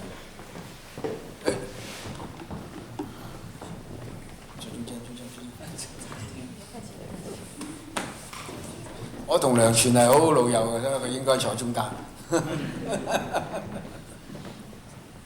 喂。謝謝兩位老師給我們分享這麼精彩的這個歷程啊，好像一下我們走過很多年。先把它換到我們這個展覽的頭。我想既然很難得有兩位老師都在這裡，我想請問一下。互相都給兩位老師這同樣的問題，您第一次有跟水墨的這個記憶是什麼時候？梁全老師先說吧。水墨記憶是第一次我，就是可能是小學5年級的時候，第一次發現在上海的南京路上有個店有賣宣紙，當時是2毛錢一張，我買了一張宣紙回來以後就在上面。畫了一下就發現滲開來我就覺得是很奇怪，然後就帶着這個奇怪的觀念去看中國畫，就開始有了水墨的這種理解。那個時候大概是幾歲啊？5年級的時候。就是先看到紙，感覺這個紙能畫的，然後再開始。以前看到畫，但不知道怎麼回事。梁老師。其實咧，我學畫畫嗰陣時咧，都係已經做緊3行㗎。咁我跟女生嗰陣時咧，買紙咧係好貴嘅，一張紙咧，如果好嘅紙咧都要2、3蚊。不過我而家用嘅紙咧係用福建竹紙，15蚊一刀100張。我用嘅墨咧就係一啤酒樽嘅3角墨汁。冇㗎，即係搽到落張紙樹揸巢咁樣移印嚟去學咁嘅開始。不過咧15蚊嚟講咧，對我咧都好重要，因為當時我自己揸嘅袋嘅錢咧得翻80蚊一個月，咁你應該15蚊，跟住再買麥，跟住再搭車去雅苑畫廊，咁嗰80蚊就要揸住好小心用，因為一個月嘅。咁我覺得咧呢個咁嘅起程對我畫畫嚟講咧係好重要嘅。咁變咗咧就係話到而家嚟講咧，我覺得嗰個創作嘅態度咧，亦都係好重要嘅。不過我自己畫畫而家嚟講咧，我未試過一張畫畫下唔中意揸巢抌咗佢嘅，我幾大都要畫好佢為止。好唔好另外一樣嘢，因為咧畫畫咧永遠都係失敗嘅，因為失敗你就可以繼續去做。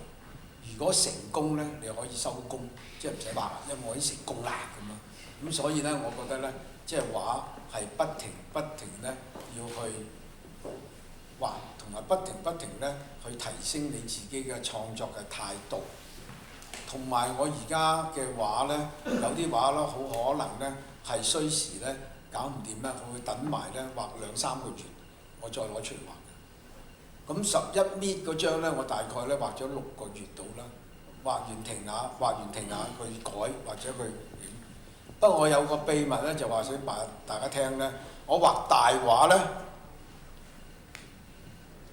畫到咁上下咧，我係會影相，就放 postcard， 而喺嗰張大畫用 postcard 睇個空間，唔係成張畫咁大嚟睇嘅。因為咧，任何畫一縮細嘅時候咧，你睇下呢張大畫定係細畫咧，就喺 postcard 已經決定咗嚟。好多人畫大畫咧，我自己感覺啊，我唔希望我自己畫大畫咧，畫係好大嘅，好似一啲廣告打印放大，咁嗰個唔係大畫嚟嘅。咁所以我畫畫咧係好多時咧用攝影機影咗，然後再睇個空間啊，有好多樣嘢咧要考慮好多問題。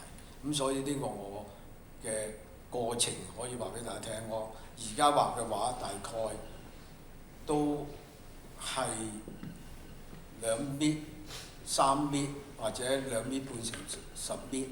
咁我而家諗住咧就會畫2米半乘10米嘅宣紙，因為我最近發現到國內有呢啲宣紙賣，咁我一會即係而家嘅腰骨仲有力，繼續去會畫大畫水墨啊。咁呢個創作好可能咧受歐美影響，因為歐美抽象畫嘅過程咧，佢哋啲畫面幅咧係稍微大啲啊。梁泉老師的作品也不小，那您因為要在拼貼上，您是我一直想問您是在桌子上做還是在地上做這個拼貼的工作？因為是不是對也是需要這個腰力很多的？沒有，是豎了對着牆做，對。互相有沒有什麼問題一直想要問對方的，只是沒有機會？冇乜嘢，因為梁泉嘅畫咧，我一路都睇好耐。不過而家頭先再睇嘅畫咧，梁泉嘅畫咧畫如其人嘅，佢好斯文，好靜，所以你睇佢啲喺即係近期嘅作品咧，真係佢有種文人嘅優雅喺度，嗰種氣息嚇，即係唔係話你話水墨畫支竹咁樣簡單。咁所以我睇到佢近期嘅畫，其實佢近期嘅畫咧，我唔係睇燈片㗎嚇，講明先，我睇原作嘅。喺上海啊或者其他地方咧，我係一路都會有留意我其他啲國內朋友嘅，佢啲原作我係有睇，同埋咧好秘密話俾佢聽咧，我係有影相嘅，即係佢嘅作品我係影相嘅，有影㗎，唔係話就咁睇過算嘅，因為咁樣咧係提升到我自己對其他畫家嘅學習態度，因為每個畫家佢自己有一啲創作嘅優點，我點樣去學習？所以你問我對梁泉點啊？我覺得梁泉嘅畫咧好斯文，好有空間嘅感覺。佢將嗰個畫嘅古畫嘅畫題，而係轉化得好直接，而俾到嗰個傳統畫裏邊嗰種文人一種感覺，嗰個關係咧嚟轉化到喺佢作品上邊。咁我覺得咧，佢係好成熟，而係用得好好。咁佢亦都係我教書裏邊嚟講咧，都有帶學生去訪問你，你亦都好清楚介紹俾我啲學生聽。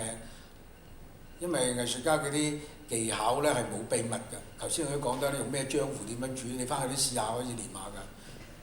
不過你練出嚟咧就變咗梁全叔叔嘅小品，千祈唔好練。謝謝，也用不到互相吹捧，那個不好意思，那個。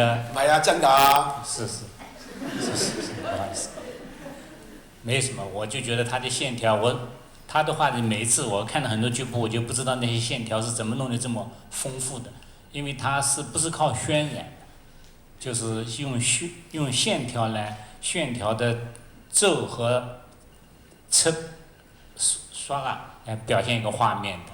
我也喜歡這種比較細膩的，就是微妙的東西。因為一個畫面呢，要感覺到有很多密度，就是這個畫要耐看，所以這也是我經常關心他的畫的一個點。多謝。你們二位什麼時候認識的？是展覽認識呢，還是？不是。我們搞過展覽，在牛棚好像一起搞過展覽。喺好耐牛棚，我哋做過一次聯展嘅嚇。咁我去深圳，香港嘅藝術空間，深圳上面畫院嘅畫家，咁我有時上去深圳畫院有時探下佢啊。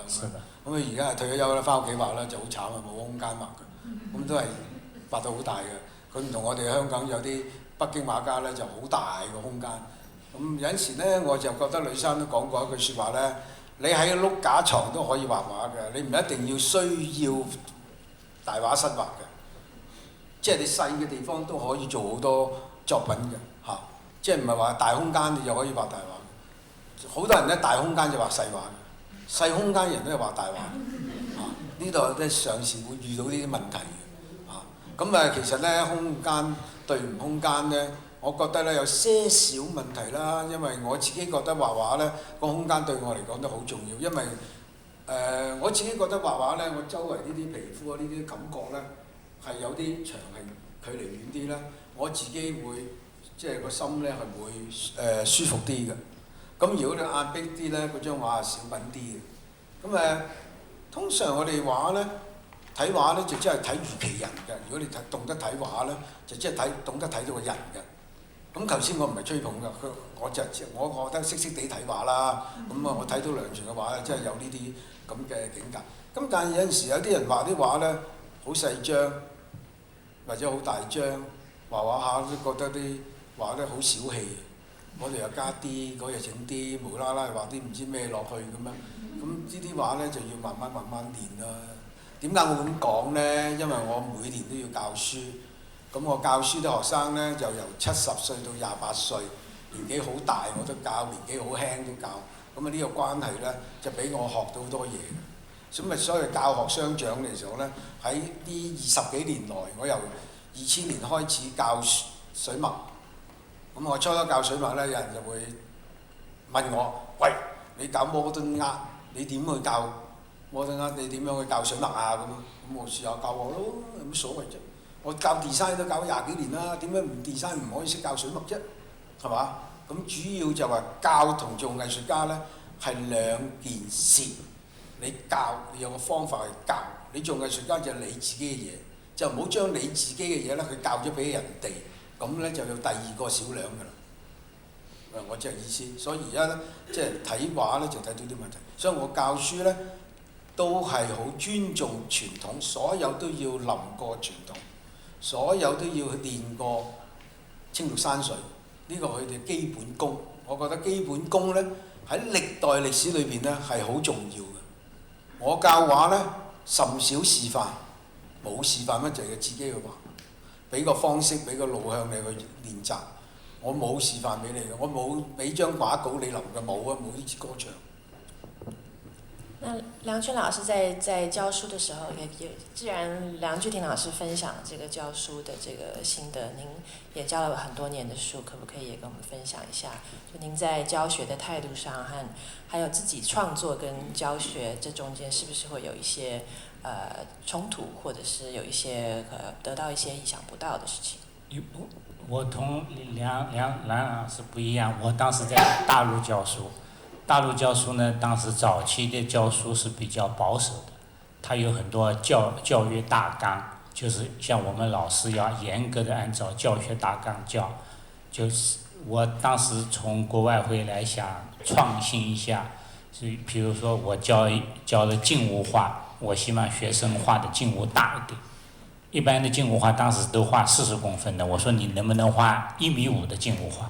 当时学生也感觉很过瘾，因为大了以后整个动作也大了，视野也大了，这个画面也会生动起来。但是像这种画大的，当时都被学校里批评，认为是不好的。所以长期以后呢，所以我当时为什么后来我就没有教书呢？因为我就觉得教书使自己越来越保守。怎么说法呢？不知道在座有没有教师？因为老师的职业是发现学生的缺点，比如说这块颜色没画对，或者这个用笔没用好，或者这根线条画烂，就老师经常是跟学生这样说的。所以长而久之呢，老师会有一定的思维，就看画呢就看缺点。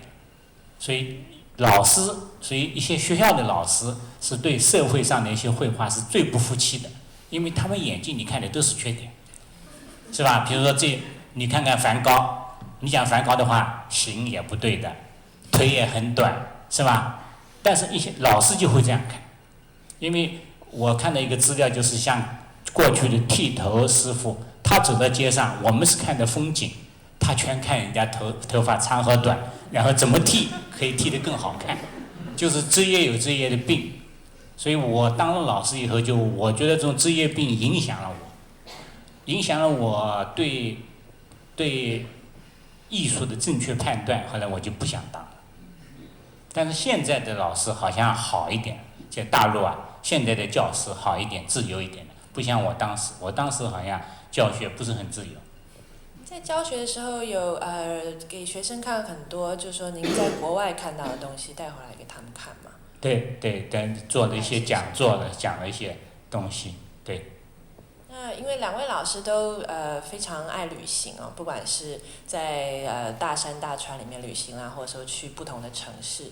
那尤其梁全老师之前在美国住过，梁志廷老师又来来回回常常去美国找司徒强老师。我想您在外面游历，然后看到别的艺术家的作品，到了另外一个文化语境，再回来看自己的作品，是不是每一次都会有一些新的体验，或者说有一些是不是更坚持您本来做作品的一些方法？我想梁全老师先说，然后再梁志廷老师。就是比如说有一年我去了德国，在德国又是那个纽伦堡住了一段时间，就看了一些德国画家的画，所以是什么时代？是那个是好像是2000年前后，那个当时就感觉到那怎么说就在那里就了解到德国的表现，就是德国的表现主义是怎么回事，为什么那么粗那么黑，那么重。因为他们好像9月份以后一直到第2年的5月都是阴天，都是要卖的都是那个雨鞋，店里没有很漂亮的皮鞋的，都是穿的雨鞋，地上都是下的雨，所以马上我联想到，像这种气候下，他们那个德国的像 Beckmann 那种表现主义是很正常，所以也就理解了德国人为什么这样画。反过来就从那种观点来再看中国，就看中国的文人画，江南的文人画为什么有这种反应，我觉得就是互相有趣的，我就该坚持的还是要坚持。首先呢就頭先我講呢，就喺即係美國呢睇美國藝術。其實呢我睇嘢呢唔係淨止睇美國藝術，歐洲都睇好多嘅。咁即係講到我點解就又會喺即係巴黎咁中意呢？因為巴黎有好多古典嘅印象主義嘅嘢啦，同埋有啲畢加索嘅嘢啦。其實呢啲呢都會係我自己個人嘅即係藝術嘅一種重要嘅維他命。不過咧，我又想講下咧，再講一啲我嘅畫裏邊咧，亦都隱藏咗 Picasso 啲立體主義嘅嘢。我畫啲屋咧係會咁樣學佢咁樣畫嘅，即係你見我啲屋咧係拆開咁樣行嘅。我啲衫咧係會拆開咁樣喐嘅。其實咧，我亦都會去吸收即係大師嘅創作。咁啊 Picasso 咧亦都係一個喜愛嘅藝術家。咁啊，除一方面咧，我第一次喺美國咧睇到蒙奈嘅畫咧，就已經好熱愛㗎啦，就因為佢啲即係唔同時間嘅第一次看到莫內是什麼時候？蒙奈第一次看到莫內，親眼看到是什麼時候？大概75年，我喺 New York 就已經睇到蒙奈嘅畫，咁佢啲顏色嘅變化，同埋點樣可以做到火紅咁樣燒出嚟嗰個禾滾草。咁啊，翻嚟冇幾耐咧，我就開始學咧，就用 oil pastel 就畫咗好多，即係好似蒙奈嗰啲印象主義嘅色彩嘅移動嚟學習嘅。咁其實咧，出外睇畫咧係即係對我嚟講學畫畫咧係一個好重要嘅一個階段，因為咧睇完畫咧你可以個腦咧去思索咗好多樣嘢。其實咧邊樣嘢都可以去吸收嘅。除咗呢方面嘅時候咧，因為我做室內設計啦，咁我做 Windows display 啦，咁所以建築嘅設計咧，我又好中意喎。我即係老遠咧就會去睇 Frank Gehry 喺法國嘅 LV 嘅美術館嗰啲咁嘅線嘅結構。咁我嘅結構咧都係我即係好吸引嘅關係。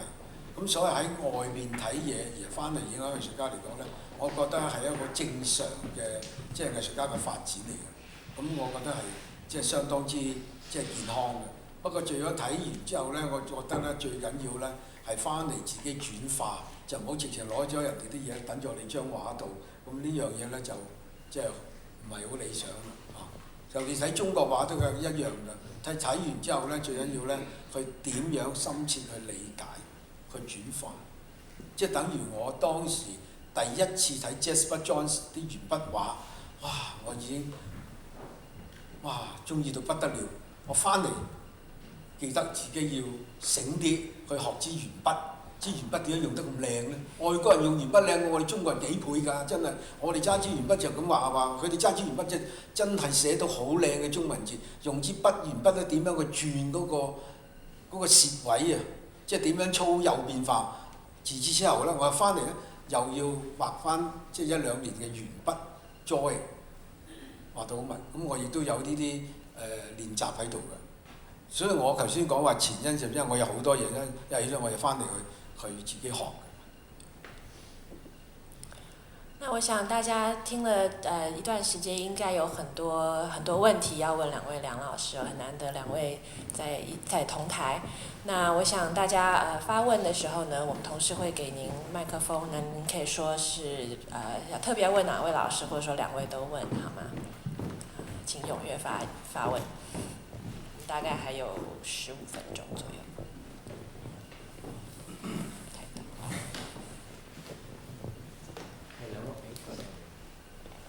喂，係兩位老師你好，係咁我就用廣東話問啊 ，OK 哦，係咁因為今日都講水墨啊咁樣啦，咁但係我見到兩位老師咧喺唔同嘅藝術範疇有好多唔同嘅實踐咁樣啦，咁所以我都想問咧，即係對於你哋兩位老師嚟講咧，即係水墨喺你哋嘅創作入面係一個咩嘅即係地位，或者係一個點樣嘅媒介咧？同埋喺水墨嘅實踐入面，你覺得水墨同其他創作媒介最唔同或者最獨特嘅地方係啲咩咧？我又想聽下。多謝。是兩位老師都問嘛，對吧？不過我用廣東話講咗俾你先啦。其實咧呢樣嘢好簡單㗎，因為水墨咧，第一咧最容易咧就係個人嘅愛好啦。因為你作為中國人咧，即係你對中國傳統嘅繪畫咧，喺咁長嘅時間咧，都由書法與繪畫嘅關係咧，都係用呢個墨嘅方面。當然啦，西方人咧都有用，不過咧西方嘅墨咧同中國墨咧就好可能咧係有一個好大嘅分別。分別咧就係話我哋嘅墨咧就唔係單單黑色咁簡單嘅，因為我哋嘅墨咧係利用個墨彩咧去表達我哋嘅筆墨嘅精神，呢、個朝濃重淡清呢、個墨氣嘅關係。咁即係有陣時你睇到 Picasso 都用墨㗎，印度都用墨㗎，咁但係佢哋嘅表現咧就有佢自己嘅文化。咁所以咧，我哋中國人咧用墨咧就係、即係同個歷史本身有關啦，呢、個係好貼切嘅水墨嘅關係。咁啊香港嘅水墨咧就因為即係嶺南派到香港發展水墨，中國香港嘅水墨，咁所以咧水墨咧而家認為喺香港嚟講咧係其中一種物料嘅表達啫。其實咧油畫啊任何嘢咧都可以嘅，不過有一樣嘢。香港啲房好細，水墨啊容易收藏。你翻去諗下，你畫 canvas 咧，你睇下你阿媽會唔會掟咗你落街啊？嗰啲畫3張你都冇地方啦。我又想話俾你聽，我點解唔做雕塑咧？我雕塑咁大，你睇下海岸線嗰啲雕塑，嗰啲端硯石4-5噸，點等啊？我畫室都賺唔到啊！其實咧畫嗰個藝術家嘅畫室同埋空間同埋藝術創作嘅環境同埋社會各方面咧，都有些少嘅因素，唔係好大，啲咁多。咁啊第二樣嘢咧，我哋而家又講環保喎，水墨咧其實係最環保嘅。你唔係一定要宣紙啊，你打字紙都得㗎。你買支墨汁，你買支秀麗筆都可以畫到一啲好好嘅中國嘅筆墨嘅傳統嘅畫㗎，唔係一定話點解會水墨？咁因為啲今次嘅講座係水墨，策展人咧都唔係淨止展覽水墨，佢有好多韓國嘅畫、油畫啊或者其他嘢，佢都係用呢一樣嘢表達一種水墨嘅精神，同埋將呢個水墨嘅觀念咧開放啲，唔係一定話揸住水墨就係叫做水墨。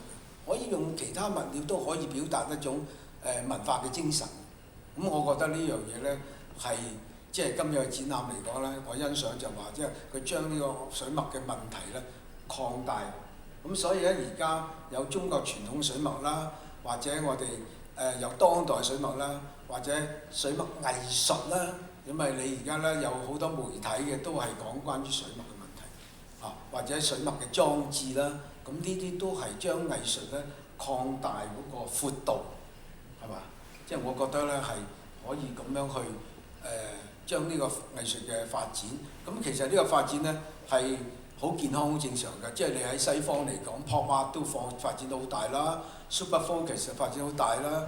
譬如當時嘅概念藝術都要發展好多其他嘢，唔係即係概念就概念咁簡單。咁即係我哋即係有呢個咁嘅問題。謝謝，就是梁老師講的對的，就是水墨實際上是一種精神，是吧？這個水墨精神，它對世界的繪畫，它提供了另外一種可能性。在目前中國，在目前世界藝術這種多元的形勢下，我覺得有一種另外的可能性是很可貴的。比如說中國的山水畫，它完全同西方的風景畫不一樣。它像坐電梯一樣，從下面看到上面。剛才像梁老師也說的，也從在飛機上看這種感覺，它是一種全景的一種理解的風景。它不但是眼睛看到的風景，而且是頭腦你想到的風景，和自己喜歡的風景，它是加在一起表現的山水。但是西方的風景基本上就是我眼睛看到的風景，我感受到的風景，我覺得不一樣的。它提供了另外一種可能性，好不好是不同的人喜歡。我覺得尤其像現在應該堅持，還有花鳥畫，西方是靜物畫，像荷蘭的時期的那一段靜物畫，它畫的比較白，但中國的那種花鳥畫有點像茶道，從外面採了一枝掛在瓶子上，就是這一枝讓你感受到自然界，感受到生命，感受到生活的樂趣，它有另外一種想法。我覺得就是目前來講，水墨提供為世界文化提供的另外可能性，我們是可以堅持，可以試試看，可以做不同的貢獻。下还有问题。谢谢两位老师的讲座哈。我有2个问题。第一个问题是想请问梁全老师，因为在您刚刚有提到一句话，就是说当人年长的时候，你会更期待过简单的生活。那刚刚从那个展示的画中呢，其实也看到这个方面啊，因为从画开始的这个丰富。它的有逐渐到后期的似有若无啊这种无。那我看到也有一篇报道曾经提过说，您其实也有受到禅宗的这个空的影响，把它放到您实验的水墨画中，所以我挺想请您可以再分享一下这个方面您的一些感悟啊，或者说您的实验的这个方式啊，就这种思想跟画的结合。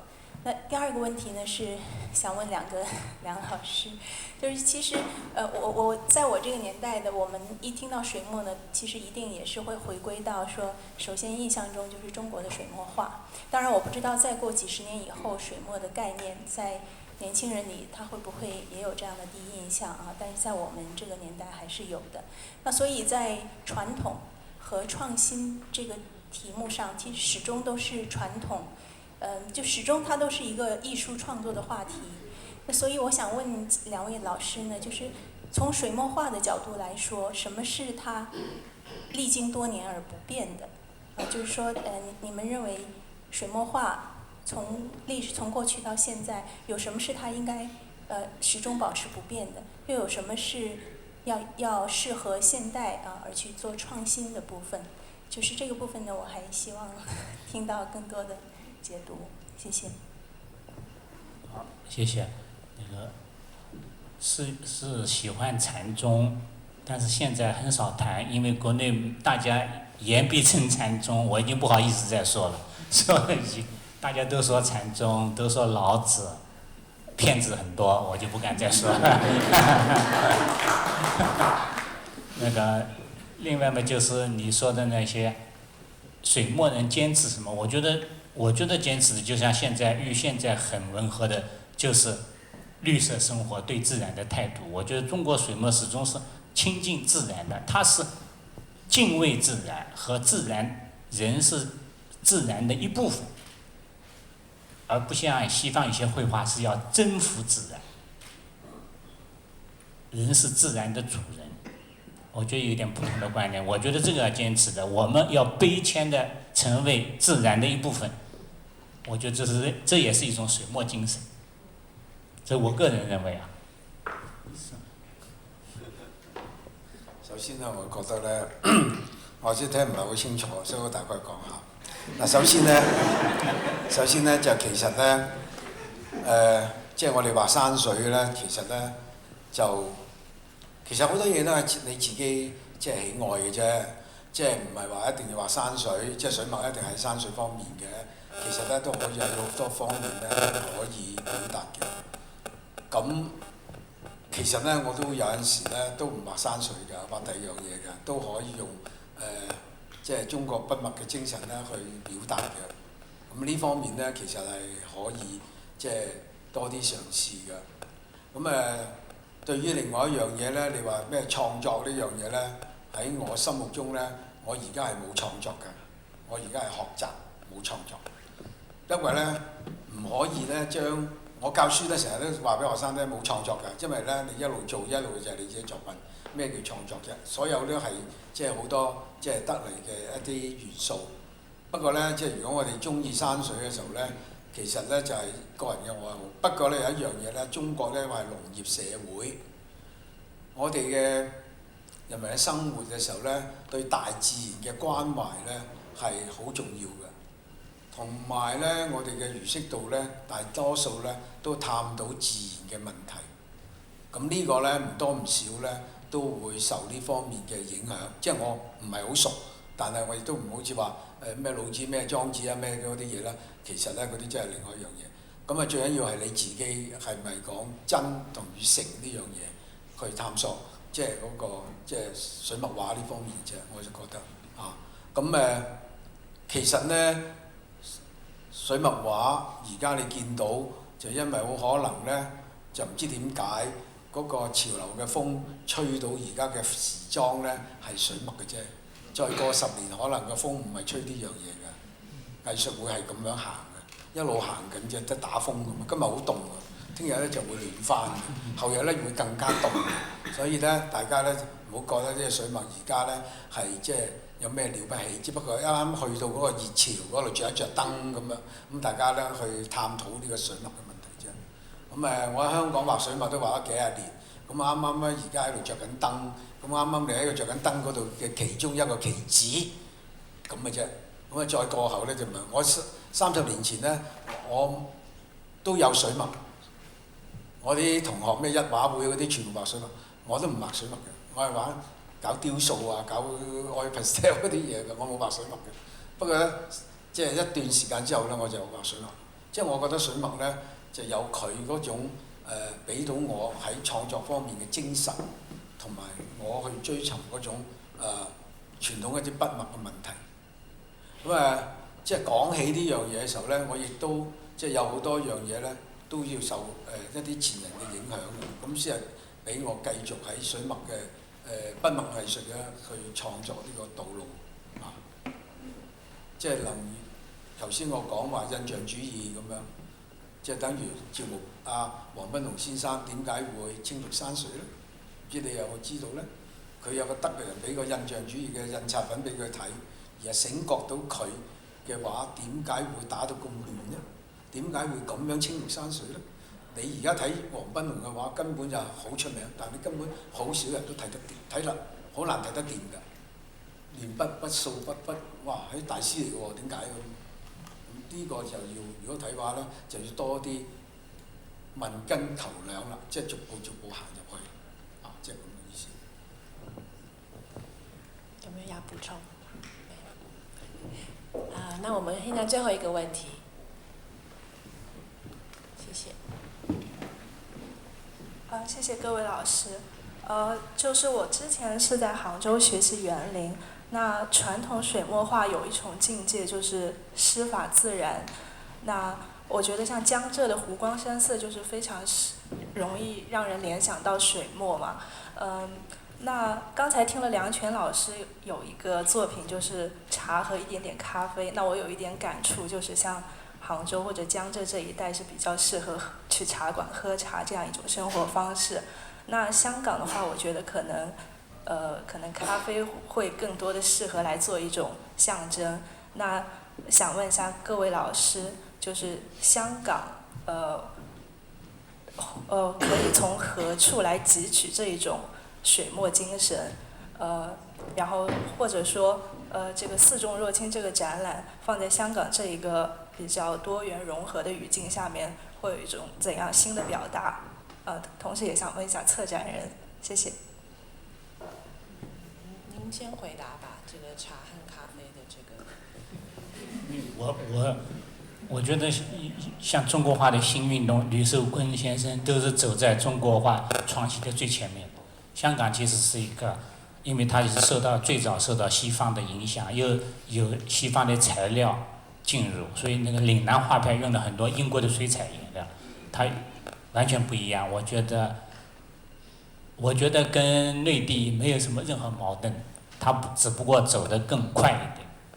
另外這次展覽就是像馬小姐策展這次展覽，我覺得我個人感覺很喜歡，就是它實際上提倡一種水墨精神，就是一種這種精神符合我們的，我們拿來展覽不一定就是完全對，但是是我們這種品味的展覽。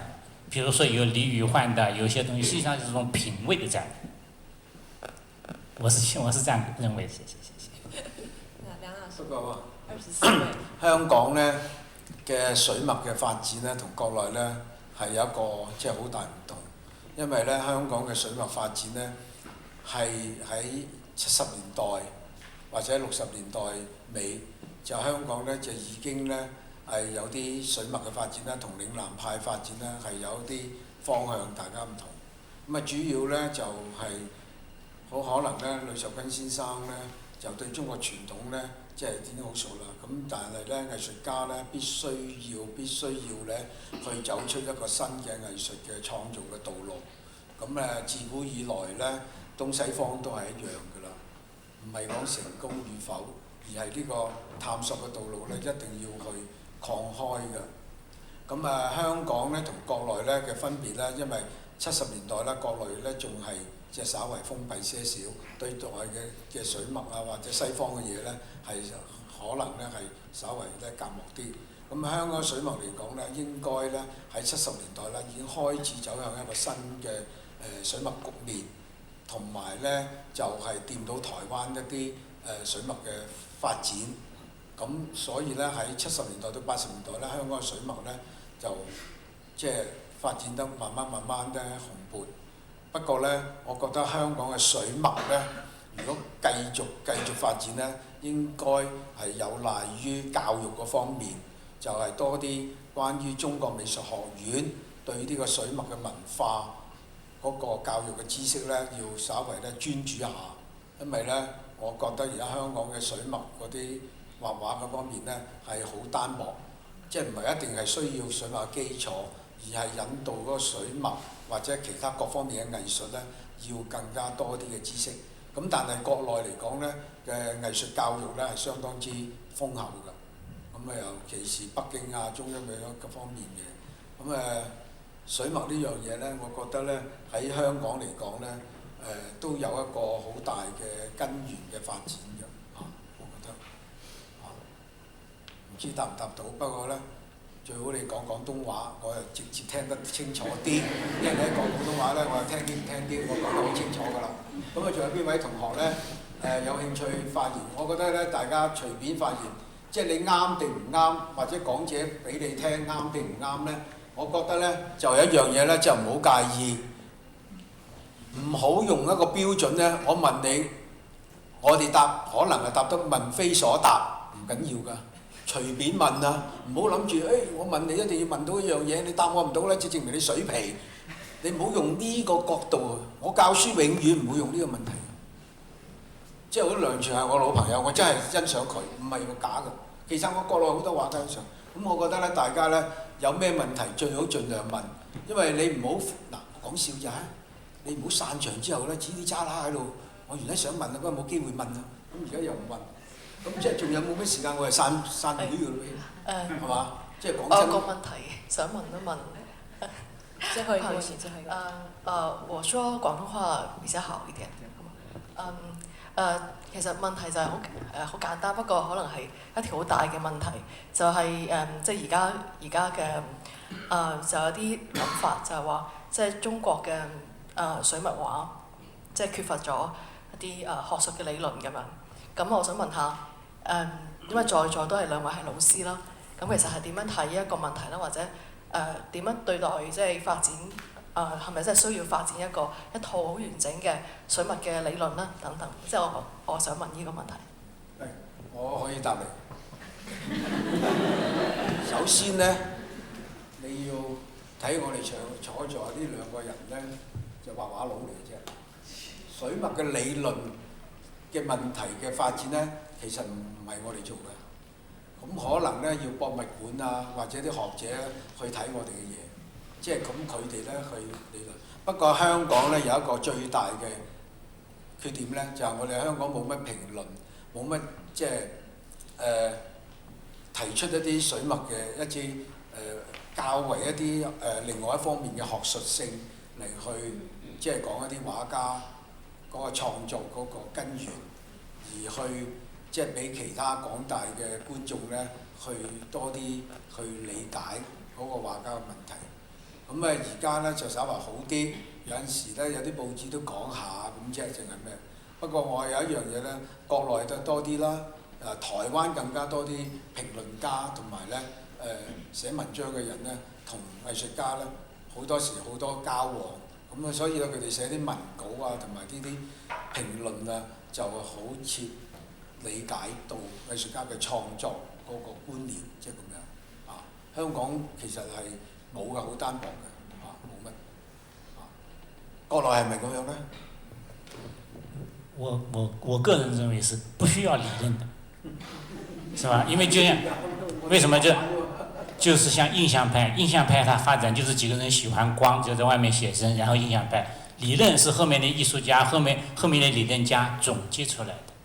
所以你不能因为我要走路，然后我就拿本书看走路第一步怎么走，第二步怎么走，是学不到，就是直接走。你喜欢怎么就怎么玩，玩得好，理论家会总结你的经验；玩不好，你聪明的话，我再换一条路再玩。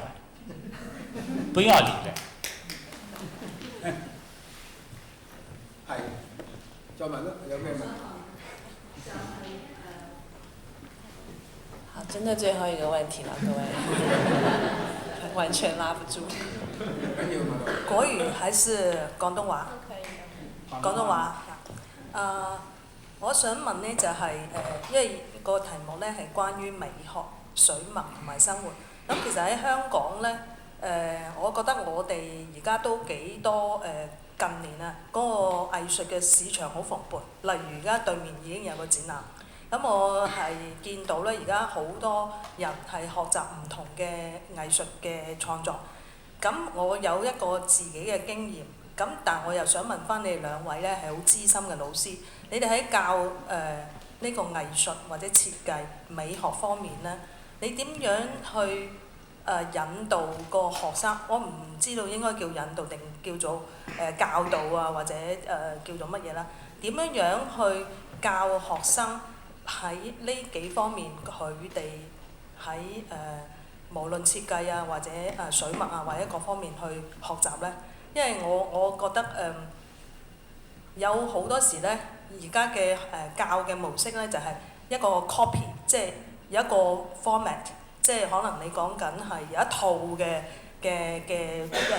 可能臨摹啊，或者有一套嘅觀念呢，大家一齊同樣。由1至100咧係跟佢去學嘅，我見到而家其實都幾多仍然係用呢一套嘅。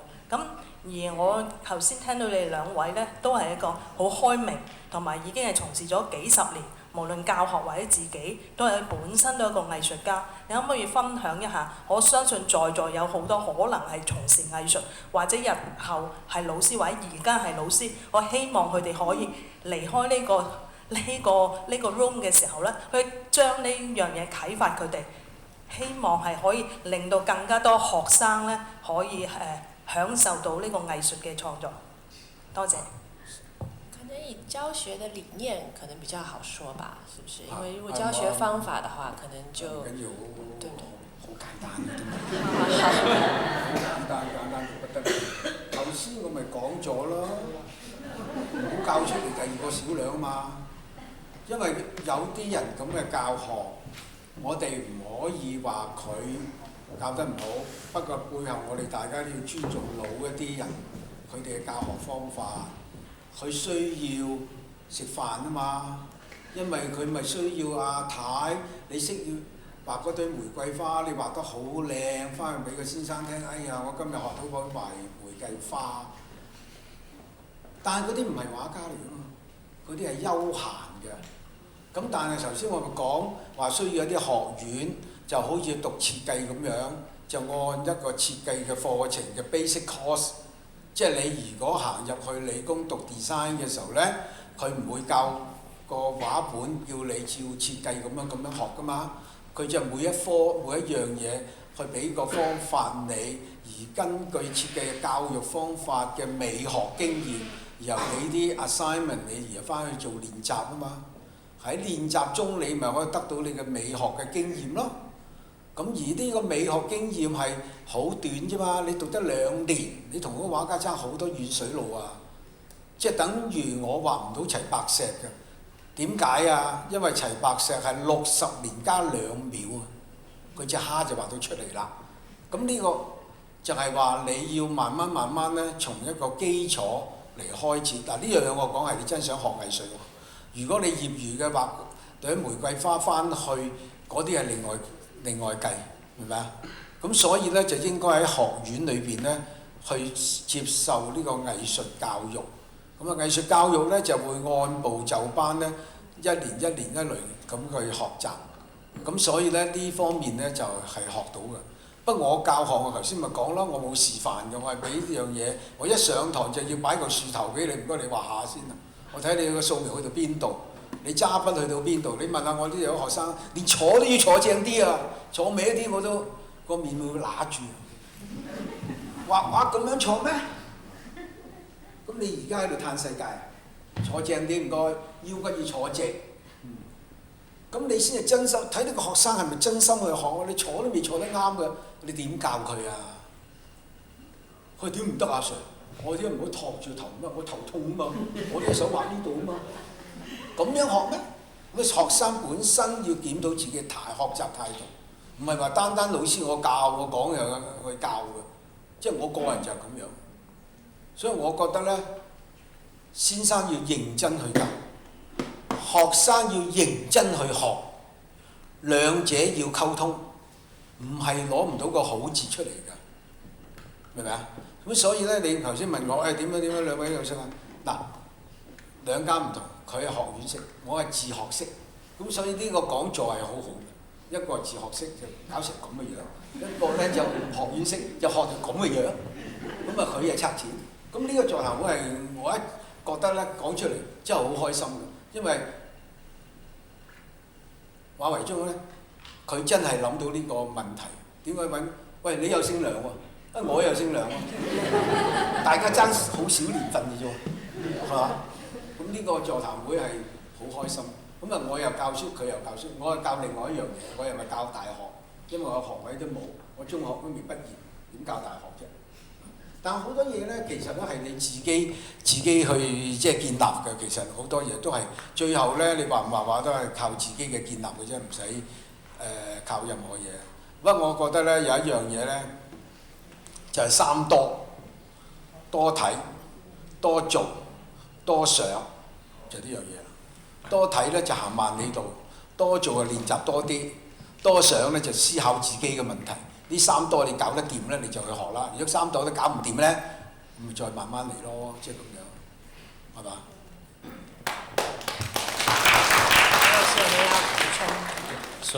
他說的很好，我也想說就三多，為什麼？就一個，首先呢就是不是老師的問題，是自己的問題。因為我也很多學生問我這個問題，我就告訴他們，你想想畢加索的兒子，每個大師的兒子都不是大畫家。畫是不能教的，如果畫能教的，他們每個兒子都是大畫家。所以畫其實是自己的事情，就像梁老師說的，3個多。美國有個觀念叫10000個小時嘛，大陸流行，就是你如果每天畫，比如說你現在每天畫5個小時的話，10000個小時就是你要畫1天5個小時，就畫2000天就能成功。2000天相當於8年到10年了。就是美國認為任何事情10000個小時下去都能搞定，就看你肯不肯花10000個小時。越來越艱苦哈。那我們今天謝謝兩位梁老師跟我們分享這麼多。謝謝各位觀眾。我們這個講座結束之後呢，我們有巴士可以帶大家去看刺重若輕這個展覽。那如果有需要搭巴士跟我們一起去的話，在門口的同事會指引大家上車。那其他就謝謝各位，謝謝大家，聖誕快樂！謝謝各位。